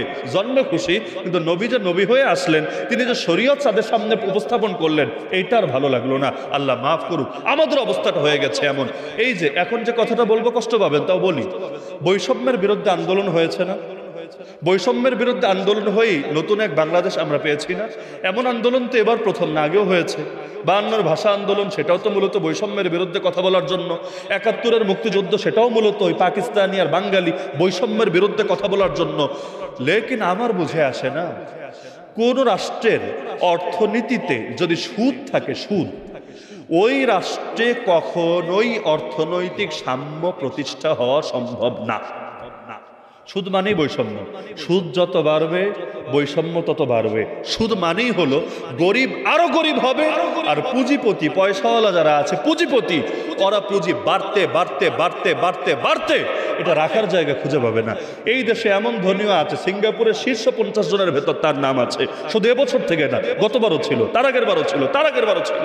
টানা প্রায় 10 বছর ধরে দেখবেন সিঙ্গাপুরের শীর্ষ ধনীর ভিতরে এই 50 জনের ভেতরে তার নাম আছে। অথচ আমি গ্যারান্টি দিয়ে বলতে পারবো এই দেশের 95% মানুষের হাতে অত টাকা নাই, বাকি 5%-এর হাতে যত টাকা আছে। বিশ্বাস হয় না? 95%-এর হাতে অত টাকা নাই, বাকি 5%-এর হাতে যত টাকা আছে। কেন? কিছু তো দুর্নীতির কারণে, কিন্তু বড় একটা কারণ হলো সুদ। এই সুদ মানেই বৈষম্য। কিভাবে বৈষম্য, ওটা বোঝাতে গেলে লম্বা আলোচনা লাগবে, সেদিকে আমি যাব না। তাহলে বৈষম্যের বিরুদ্ধে যদি আমরা আন্দোলন করি, সুদের বিরুদ্ধেও কথা বলা দরকার ছিল নাকি ছিল না? সুদমুক্ত অর্থনীতি, জাকাত ভিত্তিক অর্থনীতি, সাম্যের অর্থনীতি, দরিদ্র বান্ধব অর্থনীতি কথা বলা দরকার ছিল নাকি ছিল না? অথচ এই পুঁজিবাদী রাষ্ট্র ব্যবস্থা, অর্থনৈতিক ব্যবস্থা, এই সংস্কৃত, এই মানে মিক্সড ইকোনমি, এটা জিনিসটাই এমন যে এটা সুদ ছাড়া চলতেই পারে না। ব্যাংক, শেয়ার মার্কেট, আপনি যেদিকেই তাকান আপনি দেখবেন সুদ ছাড়া কোনো কিছুই চলে না। তো দেশের মেরুদণ্ডই দাঁড়ায় থাকবে সুদের উপর, আর বলবেন সাম্য চাই, সাম্য চাই, বৈষম্য মুক্ত বাংলা চাই, সম্ভবিত না। এমনকি করের বিরুদ্ধেও তো কথা বলে না। করের বিভিন্ন ভাগ আছে। একটা হলো যে ভ্যাটের নামেও কর দেন না আপনারা, ভ্যাট। একজন গরিব সে একটা প্যারাসিটামল কিনতে গেলে যত ভ্যাট দেয়, একজন কোটিপতিও প্যারাসিটামল কিনতে গেলে সমান ভ্যাটই কিন্তু দেয়। এটা কোন ধরনের কি হয় আমারে বুঝান না। একজন ভিখারি সারাদিন ভিক্ষা করে 100 টাকা কামালে তাকে একটা মোবাইল কল করতে গেলে যে হারে ভ্যাট দিতে হয়, আবার একজন রাষ্ট্রের সবচাইতে বড় শিল্পপতি কথা বললেও তাকে সমান হারেই দিতে হয়। এটার নাম ইনসাফ, এটার নাম দরিদ্রের স্বার্থ রক্ষা করা। আল্লাহ মাফ করুক আমাদেরকে। তো সুতরাং এমনকি এই যে কাগজে টাকা আছে না, কাগজে টাকা, এইটাও তো একটা ফিতনা। কাগজে টাকা কেজি ধরে বেচলে আপনি কয় টাকা দাম পাবেন বলেন না? কয় টাকা দাম পাবেন? হঠাৎ দেখা যায় দাম বেড়ে গেছে, হঠাৎ কমে গেছে, ডলারের মূল্য বৃদ্ধি, মূল্য কমে। অথচ নবীর যুগের অর্থনীতি, সাহাবীদের যুগের অর্থনীতি দেখেন, ওই যুগে এই কাগজে মুদ্রা তো ছিলই না। ওই সময় চলতো কি? সোনার মুদ্রা, রূপার মুদ্রা। নাম শোনেন নাই? দিনার, দিরহাম। সোনার মুদ্রা, রূপার মুদ্রায় কি হয়? চাইলেই হুট করে বাড়ায় দেওয়া যায় না, চাইলেই হুট করে কমায় দেওয়া যায় না। বরং সেটাকে যদি কেউ বলে যে এটাকে মুদ্রা হিসাবে চালাবো না, ভালো কথা, দোকানে নিয়ে অলংকার বানায় নিয়ে আনতে পারবে, দোকানে গিয়ে এটাকে সোনা হিসাবে কাজে লাগাতে পারবে, আর নিজস্ব দাম আছে, নিজস্ব মূল্য আছে। এই যে কাগজে টাকা দিয়ে দুনিয়া ভরে গেছে, কালকে দাজ্জাল আসলো মনে করেন, এসে বলল সব নোট বাতিল। বিভিন্ন দেশে বিভিন্ন নোট বাতিল হয় না? সব নোট বাতিল। আপনার হাতে কোটি কোটি কোটি টাকা আছে, একটা ঘোষণা আসা মাত্র আপনি রাস্তার ফকির। বিশ্বাস হয় না? আপনি রাস্তার ফকির, কারণ এটা নিজস্ব কোনো দাম নাই। সরকারি ঘোষণার কারণে এটার দাম আছে, নিজস্ব কোনো দাম নাই। অথচ সোনার নিজস্ব দাম আছে, রূপার নিজস্ব দাম আছে। এজন্য একটা মাসালাও বলি, যাদের বাসায় সোনা আছে, আপনাদের নাই, আপনাদের মহিলাদের তো আছে, নাই? স্বর্ণ নাই, রূপা নাই, যদি এটা এমনিও পড়ে থাকে, তার যদি 1 টাকা ক্যাশ নাও থাকে, তবুও যদি এটা নেশাব পরিমাণ হয়, জাকাত ফরজ হবে, কোরবানি ওয়াজিব হবে। খুব ভালো করে মনে রাখেন, বহুত মহিলা এমন আছে নেশাব পরিমাণ সোনা রূপা আছে, টাকা নাই, নগদ টাকা নাই, নেশাব পরিমাণ আছে, জাকাত দেয় না। সে বলে টাকা তো নাই, দিব কোত্থেকে? আরে তুমি কিভাবে দিবা সেটা ভিন্ন আলাপ, কিন্তু তোমার দেওয়া লাগবেই লাগবে। কারণ সোনা রূপা জিনিসটাই এমন, ইসলাম এটারে সবসময় চলমান হিসাবে বিবেচনা করে, ঘরের কোনায় ফেলে রাখা অলস বস্তু হিসাবে বিবেচনা করে না। এজন্য যেই ফ্যামিলিতে দুইজন আছেন, স্বামী আছেন স্ত্রী আছেন, স্বামী কোরবানি দেন কিন্তু স্ত্রীর অনেক অলংকার আছে তাও কোরবানি দেয় না, মাসালা হুজুরদের থেকে সইনা নিয়েন যে আপনারা কি সওয়াব পাচ্ছেন না আপনারা গুনাহের অংশীদার হয়ে যাচ্ছেন। কোরবানি দুইজনের উপর ওয়াজিব হলে দুইজনকেই দিতে হবে, ওই দুইজনের পক্ষ থেকে একজন দিলে দুইজনের হক আদায় হবে না। হ্যাঁ, সে যদি অনুমতি দেয় আর আপনি তার পক্ষ থেকে আদায় করেন সেটা ভিন্ন কথা, কিন্তু না হলে যার উপর ওয়াজিব তাকে এটার দায়িত্ব অবশ্যই পালন করতে হবে। তো সমাজ ঠিক করতে চাইলে জাহেলিয়াত নিয়ে চলতে হবে না জাহেলিয়াত দূর করতে হবে? আরে বলেন না, কি করতে হবে? আল্লাহ মাফ করুক, আমরা তো এখন বলতে ভয় পাই যে আমরা যদি ক্ষমতায় আসি সুদমুক্ত অর্থনীতি বানাবো, বলতে ভয় লাগে। পাবলিক আবার ভোট দেয় কিনা? আমরা যদি ক্ষমতায় আসি অপসংস্কৃতি দূর হবে, আমরা যদি ক্ষমতায় আসি তাহলে মানুষের মধ্যে ইসলামী মূল্যবোধ চালু করা হবে। ইসলাম শব্দ বলতেও ভয় পায়, এজন্য এখন বিভিন্ন অন্য শব্দ, কল্যাণ রাষ্ট্র, এই সেইগুলো বলতে হয়। কেন? পাবলিকের সেন্টিমেন্টেই আমরা ইসলামের পক্ষে গড়ে তুলছি না। এজন্য মসজিদে ইসলাম চাই, মাদ্রাসা ইসলাম চাই, মাহফিল ইসলাম চাই, খানকা ইসলাম চাই, বিয়ে করতে গেলে ইসলাম চাই, বাপ মরলে ইসলাম চাই, কিন্তু সংসদে ইসলাম চায় না, কোর্ট কাছারিতে ইসলাম চায় না, অমুক অমুক জায়গায় ইসলাম চায় না। এই না চাওয়ার দায় সবার আগে আমাদের, কারণ আমরা জাতিকে ইসলামের পরিসর বোঝাতে সক্ষম না। আমাদের ব্যর্থতা আমাদের। না হলে তো মসজিদের রব যিনি, মাদ্রাসার রব যিনি, আমার রাজনীতি আমার অর্থনীতির রবও তো তিনি, সব ক্ষেত্রেই লা ইলাহা ইল্লাল্লাহ। সুতরাং জাহেলিয়াত নিয়ে চলা সম্ভব না। একদিনে হয়তো সব দূর করতে পারবো না, পারলাম না, কিন্তু আমার স্বপ্ন এটাই হবে জাহেলিয়াতের সঙ্গে কোনো আপোষ না, আলো জ্বলবে, অন্ধকার ধীরে ধীরে দূর হবে। শেষ করার আগে আরেকটা মাসালা বলি, মাঝে মাঝে অনেকে একটা আয়াতের অপব্যাখ্যা করে, লা ইকরাহা ফিদ্দীন, সূরাতুল বাকারা 256 নম্বর আয়াত নাকি, লা ইকরাহা ফিদ্দীন, দ্বীনের ক্ষেত্রে জোর জবরদস্তি নাই, এটার অপব্যাখ্যা করে। এটা দিয়ে বুঝাবে নামাজ নিয়ে চাপ দেওয়া যাবে না, পর্দা নিয়ে চাপ দেওয়া যাবে না, ইসলাম পালনে চাপ দেওয়া যাবে না, এটা প্রত্যেকের ব্যক্তি স্বাধীনতা। নাউজুবিল্লাহ। অথচ আয়াতের অর্থ হলো ইসলাম গ্রহণের ক্ষেত্রে কোনো চাপাচাপি নাই। কোনো হিন্দু চাইলে হিন্দুও থাকতে পারে, চাইলে মুসলমান হতে পারে, কোনো বৌদ্ধ চাইলে বৌদ্ধও থাকতে পারে, চাইলে মুসলমান হতে পারে। আমি বলতে পারি না তোর মুসলমান হওয়া লাগবেই লাগবে, না হলে তোরে খাবার দিব না, তোরে থাকতে দিব না, তোরে অধিকার দিব না, না। বরঞ্চ ধর্ম গ্রহণের ক্ষেত্রে সে স্বাধীনতা পাবে। তো ধর্ম যদি গ্রহণ করে ফেলেই সে আমার পরিবারের অংশ, পরিবারের মধ্যে অভিভাবকের কথা অবশ্যই চলবে। আপনার বাচ্চা নামাজ না পড়লে নবী বলেছে 10 বছর হলেই পিটাবা নামাজের জন্য, বেশি জোরে না কিন্তু মৃদু শাসন। 10 বছরের বাচ্চা যে বালেগই না, 10 বছরে বালেগ হয় না, বালেগ হয় 12 থেকে 15, তুই নাবালেগ বাচ্চারাও পিটাবা নামাজের জন্য। কেন? এখন বলবে এই দেখো আয়াতে তো আছে জোরাজুরি নাই, অথচ নবী বলেছে বাচ্চারে পিটাতে। হায় হায়, কই যাব? আয়াত মানবো না নবীর হাদিস মানবো? পাগলে বোঝেই নাই। এখানে পিটানোটাই নবীর সুন্নাহ, আর জোরাজুরি নাই সেটা হলো ধর্ম গ্রহণের ক্ষেত্রে, এই পালনের ক্ষেত্রে না। তাহলে আপনার বাচ্চাকে নামাজের জন্য যদি পিটান এটা হবে নবীর সুন্নাত, যদি না পিটান আর বেনামাজি হয় এটা হবে নবীর সুন্নাতের খেলাফ। তাহলে পরিবারের যেমন অভিভাবক থাকে, রাষ্ট্রের অভিভাবক থাকে না? রাষ্ট্রের অভিভাবক থাকে না? তো রাষ্ট্রপ্রধান যিনি হবেন রাষ্ট্রের মধ্যে নামাজের ক্ষেত্রেও এটাই ফতোয়া, ইসলামের কথাই এটা। কোরআন খুলেন, আল্লাহ বলেছেন সরকারের দায়িত্ব 4টা। 1 নম্বর দায়িত্বই হলো আকামুস সালাহ, নামাজ কায়েম করতে হবে। নামাজ পড়লেই হবে না, নামাজ কায়েম করতে হবে, প্রতিষ্ঠিত করতে হবে। নামাজকে বাধ্যতামূলক আইনে পরিণত করতে হবে। যদি নামাজ না পড়ে কি হবে? ইমাম আবু হানিফার ফতোয়া মতে জেলে দেওয়া হবে, আর ইমাম আহমদ বিন হাম্বলের ফতোয়া মতে মৃত্যুদণ্ড দেওয়া হবে। জটিল জটিল, মানে আহলে হাদিসের ফতোয়া মতে মৃত্যুদণ্ড দেওয়া হবে। আহলে হাদিস ভাইয়েরা এই ফতোয়াই মানে, আহলে হাদিস ভাইদের ফতোয়া মতে বেনামাজিদেরকে মৃত্যুদণ্ড দেওয়া হবে। হানাফি যারা আছে এদের ফতোয়া মতে তারা জেলখানায় দেওয়া হবে। এখন বাকি ইসলামী রাষ্ট্র হলে কোনটা অনুসরণ করবেন এটা ওই সময় আহলে হাদিস ভাইয়েরা আর হানাফি ভাইয়েরা বসে সমাধান করেন। কেন আহলে হাদিস মানলে অনেকের কল্লাই থাকবে না, তাকে তাড়াতাড়ি কবরে পৌঁছে দেওয়া হবে। তো নামাজ না পড়লে এই সাজা দেওয়া হবে। একইভাবে পর্দা, আপনার মেয়ে যদি পর্দা না করে খালি ওয়াজ করলে চলবে, খালি নসিহত করলে চলবে, নাকি প্রয়োজনে তাকে বাধ্য করতে হবে? কারণ আপনার মেয়ে, সে আল্লাহ আপনাকে তার ব্যাপারে জিজ্ঞেস করবে হাসরের ময়দানে। খালি নিজের জবাব না, ফ্যামিলির জবাবও দিতে হবে আল্লাহর সামনে। তো রাষ্ট্রপ্রধান যদি হয়, রাষ্ট্রপ্রধানও খালি ওয়াজ করলে চলবে না আইনও করা লাগবে? একটা শব্দকে বাংলাদেশে খুব খারাপভাবে উপস্থাপন করে, মোরাল পুলিশিং। নীতি নৈতিকতা ঠিক করার ঠিকাদারি তোমাদের কে দিয়েছে?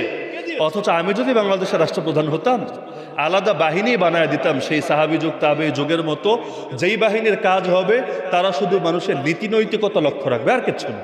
ওদের কাজই হলো এমন পুলিশ বাহিনী যাদের নাম হবে জামাআতুল আমরি বিল মারুফ ওয়ান নাহি আনিল মুনকার, সৎ কাজের আদেশ এবং অসৎ কাজ থেকে নিষেধ সংক্রান্ত বাহিনী তারা। এবং আলাদা মন্ত্রণালয় করে দিতাম, আলাদা মন্ত্রণালয়। ওই মন্ত্রণালয়ের কাজ হলো মানুষের নীতি নৈতিকতা দেখবে, কি হবে এত রাস্তাঘাট দিয়ে, কি হবে এত ব্রিজ দিয়ে, এত টানেল দিয়ে, এত কিছু দিয়ে, এলিভেটেড দিয়ে, সেতু দিয়ে, এই দিয়ে যদি মানুষের নীতি নৈতিকতা যায় জানোয়ারের স্তরে নেবে, তাহলে ওই সমাজ তো ধীরে ধীরে জানোয়ারের সমাজে পরিণত হবে। আগে তো মানুষের নীতি নৈতিকতা ঠিক রাখতে হবে। এই যে নির্বাচন উপলক্ষে কত প্রার্থী কত ওয়াদা দেয়, দেখবেন সব হলো খালি জাগতিক উন্নয়নের ওয়াদা। তো মানুষের নীতি নৈতিকতা ঠিক করা দরকার। যুব সমাজকে মাদকের হাত থেকে, এই অবাধ হারাম রিলেশন জিনার হাত থেকে হেফাজত করা দরকার। এই জাতিকে ধ্বংসের হাত থেকে বাঁচানো দরকার। এটা নিয়ে ওয়াদা নাই, এটা নিয়ে ফিকির নাই, এটা নিয়ে চিন্তা নাই, তাহলে কি হবে তোমার মতো নেতা দিয়ে? নেতা তো জাতিকে জাহান্নাম থেকে বাঁচানোর ফিকিরও করা লাগবে। তাহলে নীতি নৈতিকতা দরকার আছে নাকি নাই? আরে আছে নাকি নাই? অবশ্যই আছে। তাহলে আমাদের সমাজ হবে জাহেলি মুক্ত সমাজ। হ্যাঁ, শেষ কথা এটা, আজকেই তো চাইলে পুরো রাষ্ট্র পাল্টাতে পারবেন না, এটা আপনার হাতে না। নিজের ঘর তো পাল্টাতে পারবেন, এটা তো আপনার হাতে। আজকে বাসায় গিয়ে গিয়ে জাহেলিয়াতের যেই যে উপাদান আছে এটাকে পিষে ফেলে। জাহেলিয়াতের যেই যে উপাদান আছে, বাসার মধ্যে দাবা আছে, তাস আছে, বাসার মধ্যে পর্নোগ্রাফিও চলে, বাসার মধ্যে ওই খারাপ গান বাজনাও চলে। তো যেই যেই জিনিসের মাধ্যমে পাপের দুয়ারগুলো খোলা আছে বন্ধ করে দেন। কারণ আলো আর অন্ধকার একসঙ্গে চলতে পারে না, লাস্টে গিয়ে যে কোনো একটা বিজয়ী হবে। অন্ধকার বেশি বেড়ে গেলে আলো দেখাই যাবে না, আর আলোর প্রভাব বাড়লে অন্ধকার থাকতে পারে না। সুতরাং আলোর পক্ষের মানুষ আপনি আলো জ্বালানোর চেষ্টা করেন, অন্ধকারের সঙ্গে আপোষ না। এই বাসার পরিবেশ এমন বানায়েন না যে রহমতের ফেরেশতাও ঢোকে না। বাসায় ছবি থাকে না আপনাদের? থাকে না? বিশেষ করে যারা রাজনীতি করে, নেত্রীর ছবি, নেতার ছবি না রাখলে তো খুশুই আসে না। মাশাআল্লাহ, ছবি থাকবে, দিলের মধ্যে আলাদা এশকও আসবে। খুব ভালো কথা। মাথার মধ্যে রাখেন, এই ঘরে যদি মরণ হয় আপনার ঘরে কিন্তু ফেরেশতা আসবে না। বলবেন হুজুর ফেরেশতা না আসলে তো মরণও হবে না। কারণ ফেরেশতা না আসলে জান কবজ করবে কে? খুশি হওয়ার দরকার নেই। কোন ফেরেশতা আসবে না? রহমতের ফেরেশতা আসবে না। তার মানে কে আসবে? গজবের ফেরেশতা আসবে, গজবের ফেরেশতা। এক হিন্দু লোক কাসেম নানুতুবি রহমতুল্লাহ আলাইহি, দারুল উলুম দেওবন্দের প্রতিষ্ঠাতা মুহতামিম, তার কাছে এসেছে। হাতে একটা কুত্তা, মানে কুত্তা গলায় রশি বাঁধা, রশি তার হাতে। এসে বলছে হুজুর আমি সবসময় কুত্তা রাখি সাথে, কেন জানেন? হুজুর জিজ্ঞেস করে নেই নিজের থেকে, সাথে কেন কুত্তা রাখি জানেন? আপনাদের নবী নাকি বলেছেন যেই ঘরে কুত্তা থাকে বা ছবি থাকে সেই ঘরে ফেরেশতা যাবে না। তা আমার ঘরে তো ছবি, মূর্তিও আছে, আর বাইরে বের হলেও কুত্তাটা লগে লগে রাখি, রশিটা হাতেই রাখি। কারণ আজরাইলও তো একটা ফেরেশতা, কখন আসবে আমার কাছে? আসার চান্সই নাই, অ্যাক্সেসই নাই। রাস্তা বন্ধ রেখেছি। এখন 2 সূরাতের 1 সূরা। যদি আমি না মরি, চিরকাল বেঁচে থাকি, লাভে লাভ, পুরাই লাভ, আবার লস বলতে কিছু নাই। আর যদি এমন হয় আমি মরি, তাহলে মানুষ বুঝে নেবে আপনাদের ধর্ম ভুল, আপনাদের নবী যা বলেছেন সেটা ভুল। কারণ নবী বললেন ফেরেশতা আসবে না, অথচ আমি ঠিকই মরে গেলাম। তাহলে তো মানুষ আপনার ধর্ম নিয়ে সন্দেহ করবে। তো যেইটাই হোক আমার লস নেই, আমার লাভ আছে। তিনি বলেন আচ্ছা মাশাআল্লাহ, অনেক বুদ্ধি তোমার, কিন্তু আমাকে একটা প্রশ্নের জবাব দাও তুমি। সেটা হলো, তোমাদের এলাকায় কুত্তা মরে কিনা, নাকি চিরকাল বেঁচে থাকে? হুজুর না, কুত্তা তো মরে। কিভাবে মরে? কিভাবে মরে? কেউ না কেউ তো জান কবজ করে। বললো ব্যাস, জবাব সিম্পল, কুত্তার জান কবজ করার জন্য যারা নিয়োজিত তারাই এসে তোমার জানটাও কবজ করে নিয়ে যাবে। ভালো কেউ আসবে না, কারণ তোমার সাথে কুত্তা আছে। তো কুত্তার দায়িত্বে যারা নিয়োজিত, তোমাকে তারা ওই ক্যাটাগরিতে ফেলে তোমার জান কবজ করতে তারা চলে আসবে। তো ঘরের মধ্যে আরো বেশি করে ছবি রাখেন, রহমতের ফেরেশতা আসার রাস্তা বন্ধ করেন। এমনকি যারা পত্রিকা পড়েন, পত্রিকা পড়া শেষে ঢেকে রাখেন। এক জায়গায় সব পত্রিকা রাখেন না, ঢেকে রাখেন যাতে ছবিগুলো অন্তত নজরে না আসে। না হলে কিন্তু একই ফতোয়া প্রযোজ্য থাকবে আপনার শানেও। আল্লাহ মাফ করুক আমাদেরকে। এমনকি এই ছেলেপেলেরা যারা ছবি টবি তোলেন মোবাইলে, আপনারাও যদি ছবিগুলোকে প্রিন্ট করেন, প্রিন্ট বোঝেন তো, ছবিগুলোরে বের করে ঘরে ঝুলায় রাখলেন মহব্বতের খাতিরে। কয়দিন আগে আমার একজন দেখালো, মোবাইলের কাভার বানিয়েছে আমার ছবি দিয়ে, মহব্বত উপচে পড়ছে, আমার ছবি দিয়ে মোবাইলের কাভার বানিয়েছে, আমাকে দেখাচ্ছে। সে ভেবেছে আমি তাকে ধন্যবাদ দিব বা খুশি বলবো। আমি আরো বেটারে তো উৎসাহিত করতে পারলাম না, আর উল্টা তারে জাহান্নামের ধমকি তারে দিতে হলো। আপনি যদি এই ছবি প্রিন্ট করেন, ওই ছবি আঁকার যে হুকুম আপনারও কিন্তু একই হুকুম হয়ে যাবে। ওই ভাস্কর্য আঁকলে যা, আপনার এই কাজও হয়ে যাবে তা। বাপের মহব্বত দিলে রাখেন, ঘরে ঝুলেন না। মায়ের মহব্বত দিলে রাখেন, ঘরে ঝুলেন না। এজন্য সমাজ পরিবর্তন করতে চাইলেও যতটুকু সামর্থ্য আছে সেটা দিয়ে পরিবর্তনের সূচনা করে দেন ইনশাআল্লাহ। সিলেটে এমন এলাকাও আছে বিয়েতে কেউ গান বাজাতে পারে না, এমন এলাকাও আছে সেখানে কেউ যদি পর্যটনেও ঘুরতে যায় কিন্তু গান বাজিয়ে বাজিয়ে যেতে পারে না। কেন? সেখানে ইসলামী রাষ্ট্র ব্যবস্থা আছে না। ইসলামী রাষ্ট্র থেকে আসবে তাহলে কেন? সামাজিক মূল্যবোধের কারণে। আলহামদুলিল্লাহ, আলেম ওলামা এবং মুরব্বীরা মিলে পুরো দেশকে ঠিক করতে তো আর পারবে না তারা, কিন্তু সমাজটা ঠিক করতে পারবে। সমাজকে ঠিক করে দিয়েছে। আপনারাও করেন না, আপনারাও করেন না, এই সমাজটা নিয়ে উদ্যোগী হন ইনশাআল্লাহ। এই যে বেত্রিকুল উলামা পরিষদ এই মাহফিলটা করেছে, এই মাহফিল এই সমাজের মধ্যে যদি কোনো প্রভাব নাই ফেলে কি হবে এই মাহফিল দিয়ে? এজন্য আপনাদের প্রতি বার্তা থাকবে, আপনারা উদ্যোগ নেন যে পুরো দেশ পাল্টাতে পারি না পারি, আমরা এই সমাজটাকে পাল্টায় ছাড়বো ইনশাআল্লাহ। উদ্যোগ নেবেন তো ইনশাআল্লাহ? মুরব্বীরা উদ্যোগ নেবেন, যুবকরা সঙ্গ দিবেন, তারা বুদ্ধি দিবেন, আপনারা ফিল্ডে বাস্তবায়ন করবেন। দুই দলের দুই রকম কাজ। মুরব্বীদের কাজ হলো মাথা দিয়ে, যুবকদের কাজ হলো দৈহিক পরিশ্রম দিয়ে। মুরব্বীরা ওলামায়ে কেরামকে সাথে নিয়ে আপনাদেরকে পরামর্শ দিবেন, আপনারা সেটা ফিল্ডে বাস্তবায়ন করে অন্তত পুরো রাষ্ট্র না পারেন পুরো সমাজটাকে যতটুকু পারেন আলোয় আলোকিত করবেন, অন্ধকারকে দূর করবেন। আবু জাহেলের আদর্শ ডিলিট করবেন, মুহাম্মদুর রাসূলুল্লাহ সাল্লাল্লাহু আলাইহি ওয়াসাল্লামের আদর্শ এস্টাবলিশ করবেন। রাজি আছেন তো ইনশাআল্লাহ? রাজি আছেন তো ইনশাআল্লাহ? তো আমাকে যে বিষয় দেওয়া হয়েছিল ব্যক্তি ও সমাজ গঠনে সিরাতের ভূমিকা, উভয় বিষয়ে মৌলিক ধারণা এসেছে তো আলহামদুলিল্লাহ, যতটুকু সম্ভব। কারণ এক ঘন্টায় তো আর চাইলেই পুরো আসমান জমিনে সব শিখিয়ে দেওয়া সম্ভব না। কিন্তু যে বার্তাগুলো না দিলে না আমি দেওয়ার চেষ্টা করেছি, বাকিটা আমল আপনাদের বিষয়। আমাদের কাছে পৌঁছে দেওয়া, পৌঁছে দিলাম মানে আল্লাহর কাছে জবাব রেডি আছে। এখন যদি না মানেন সেটার দায় আমাদের না, সেটার দায় আপনাদের। সুতরাং যতটুকু আলোচনা হলো এর মধ্যে যেটা যেটা উপকারী এগুলোকে আমলে আনার চেষ্টা করেন। আল্লাহ তাআলা আমাদের সবাইকে তৌফিক দান করুন। বিশেষ করে যে ওলামারা আজকে এই সুন্দর এবং অনবদ্য আয়োজন করেছেন সিরাতের বার্তাকে সবার মধ্যে ছড়িয়ে দেওয়ার জন্য, আল্লাহ তাআলা তাদের আয়োজনকে কবুল করে তাদেরকে জাযায়ে খায়ের দান করুন। আমিন। ওয়া আখিরু দাওয়ানা আনিল হামদুলিল্লাহি রাব্বিল আলামিন।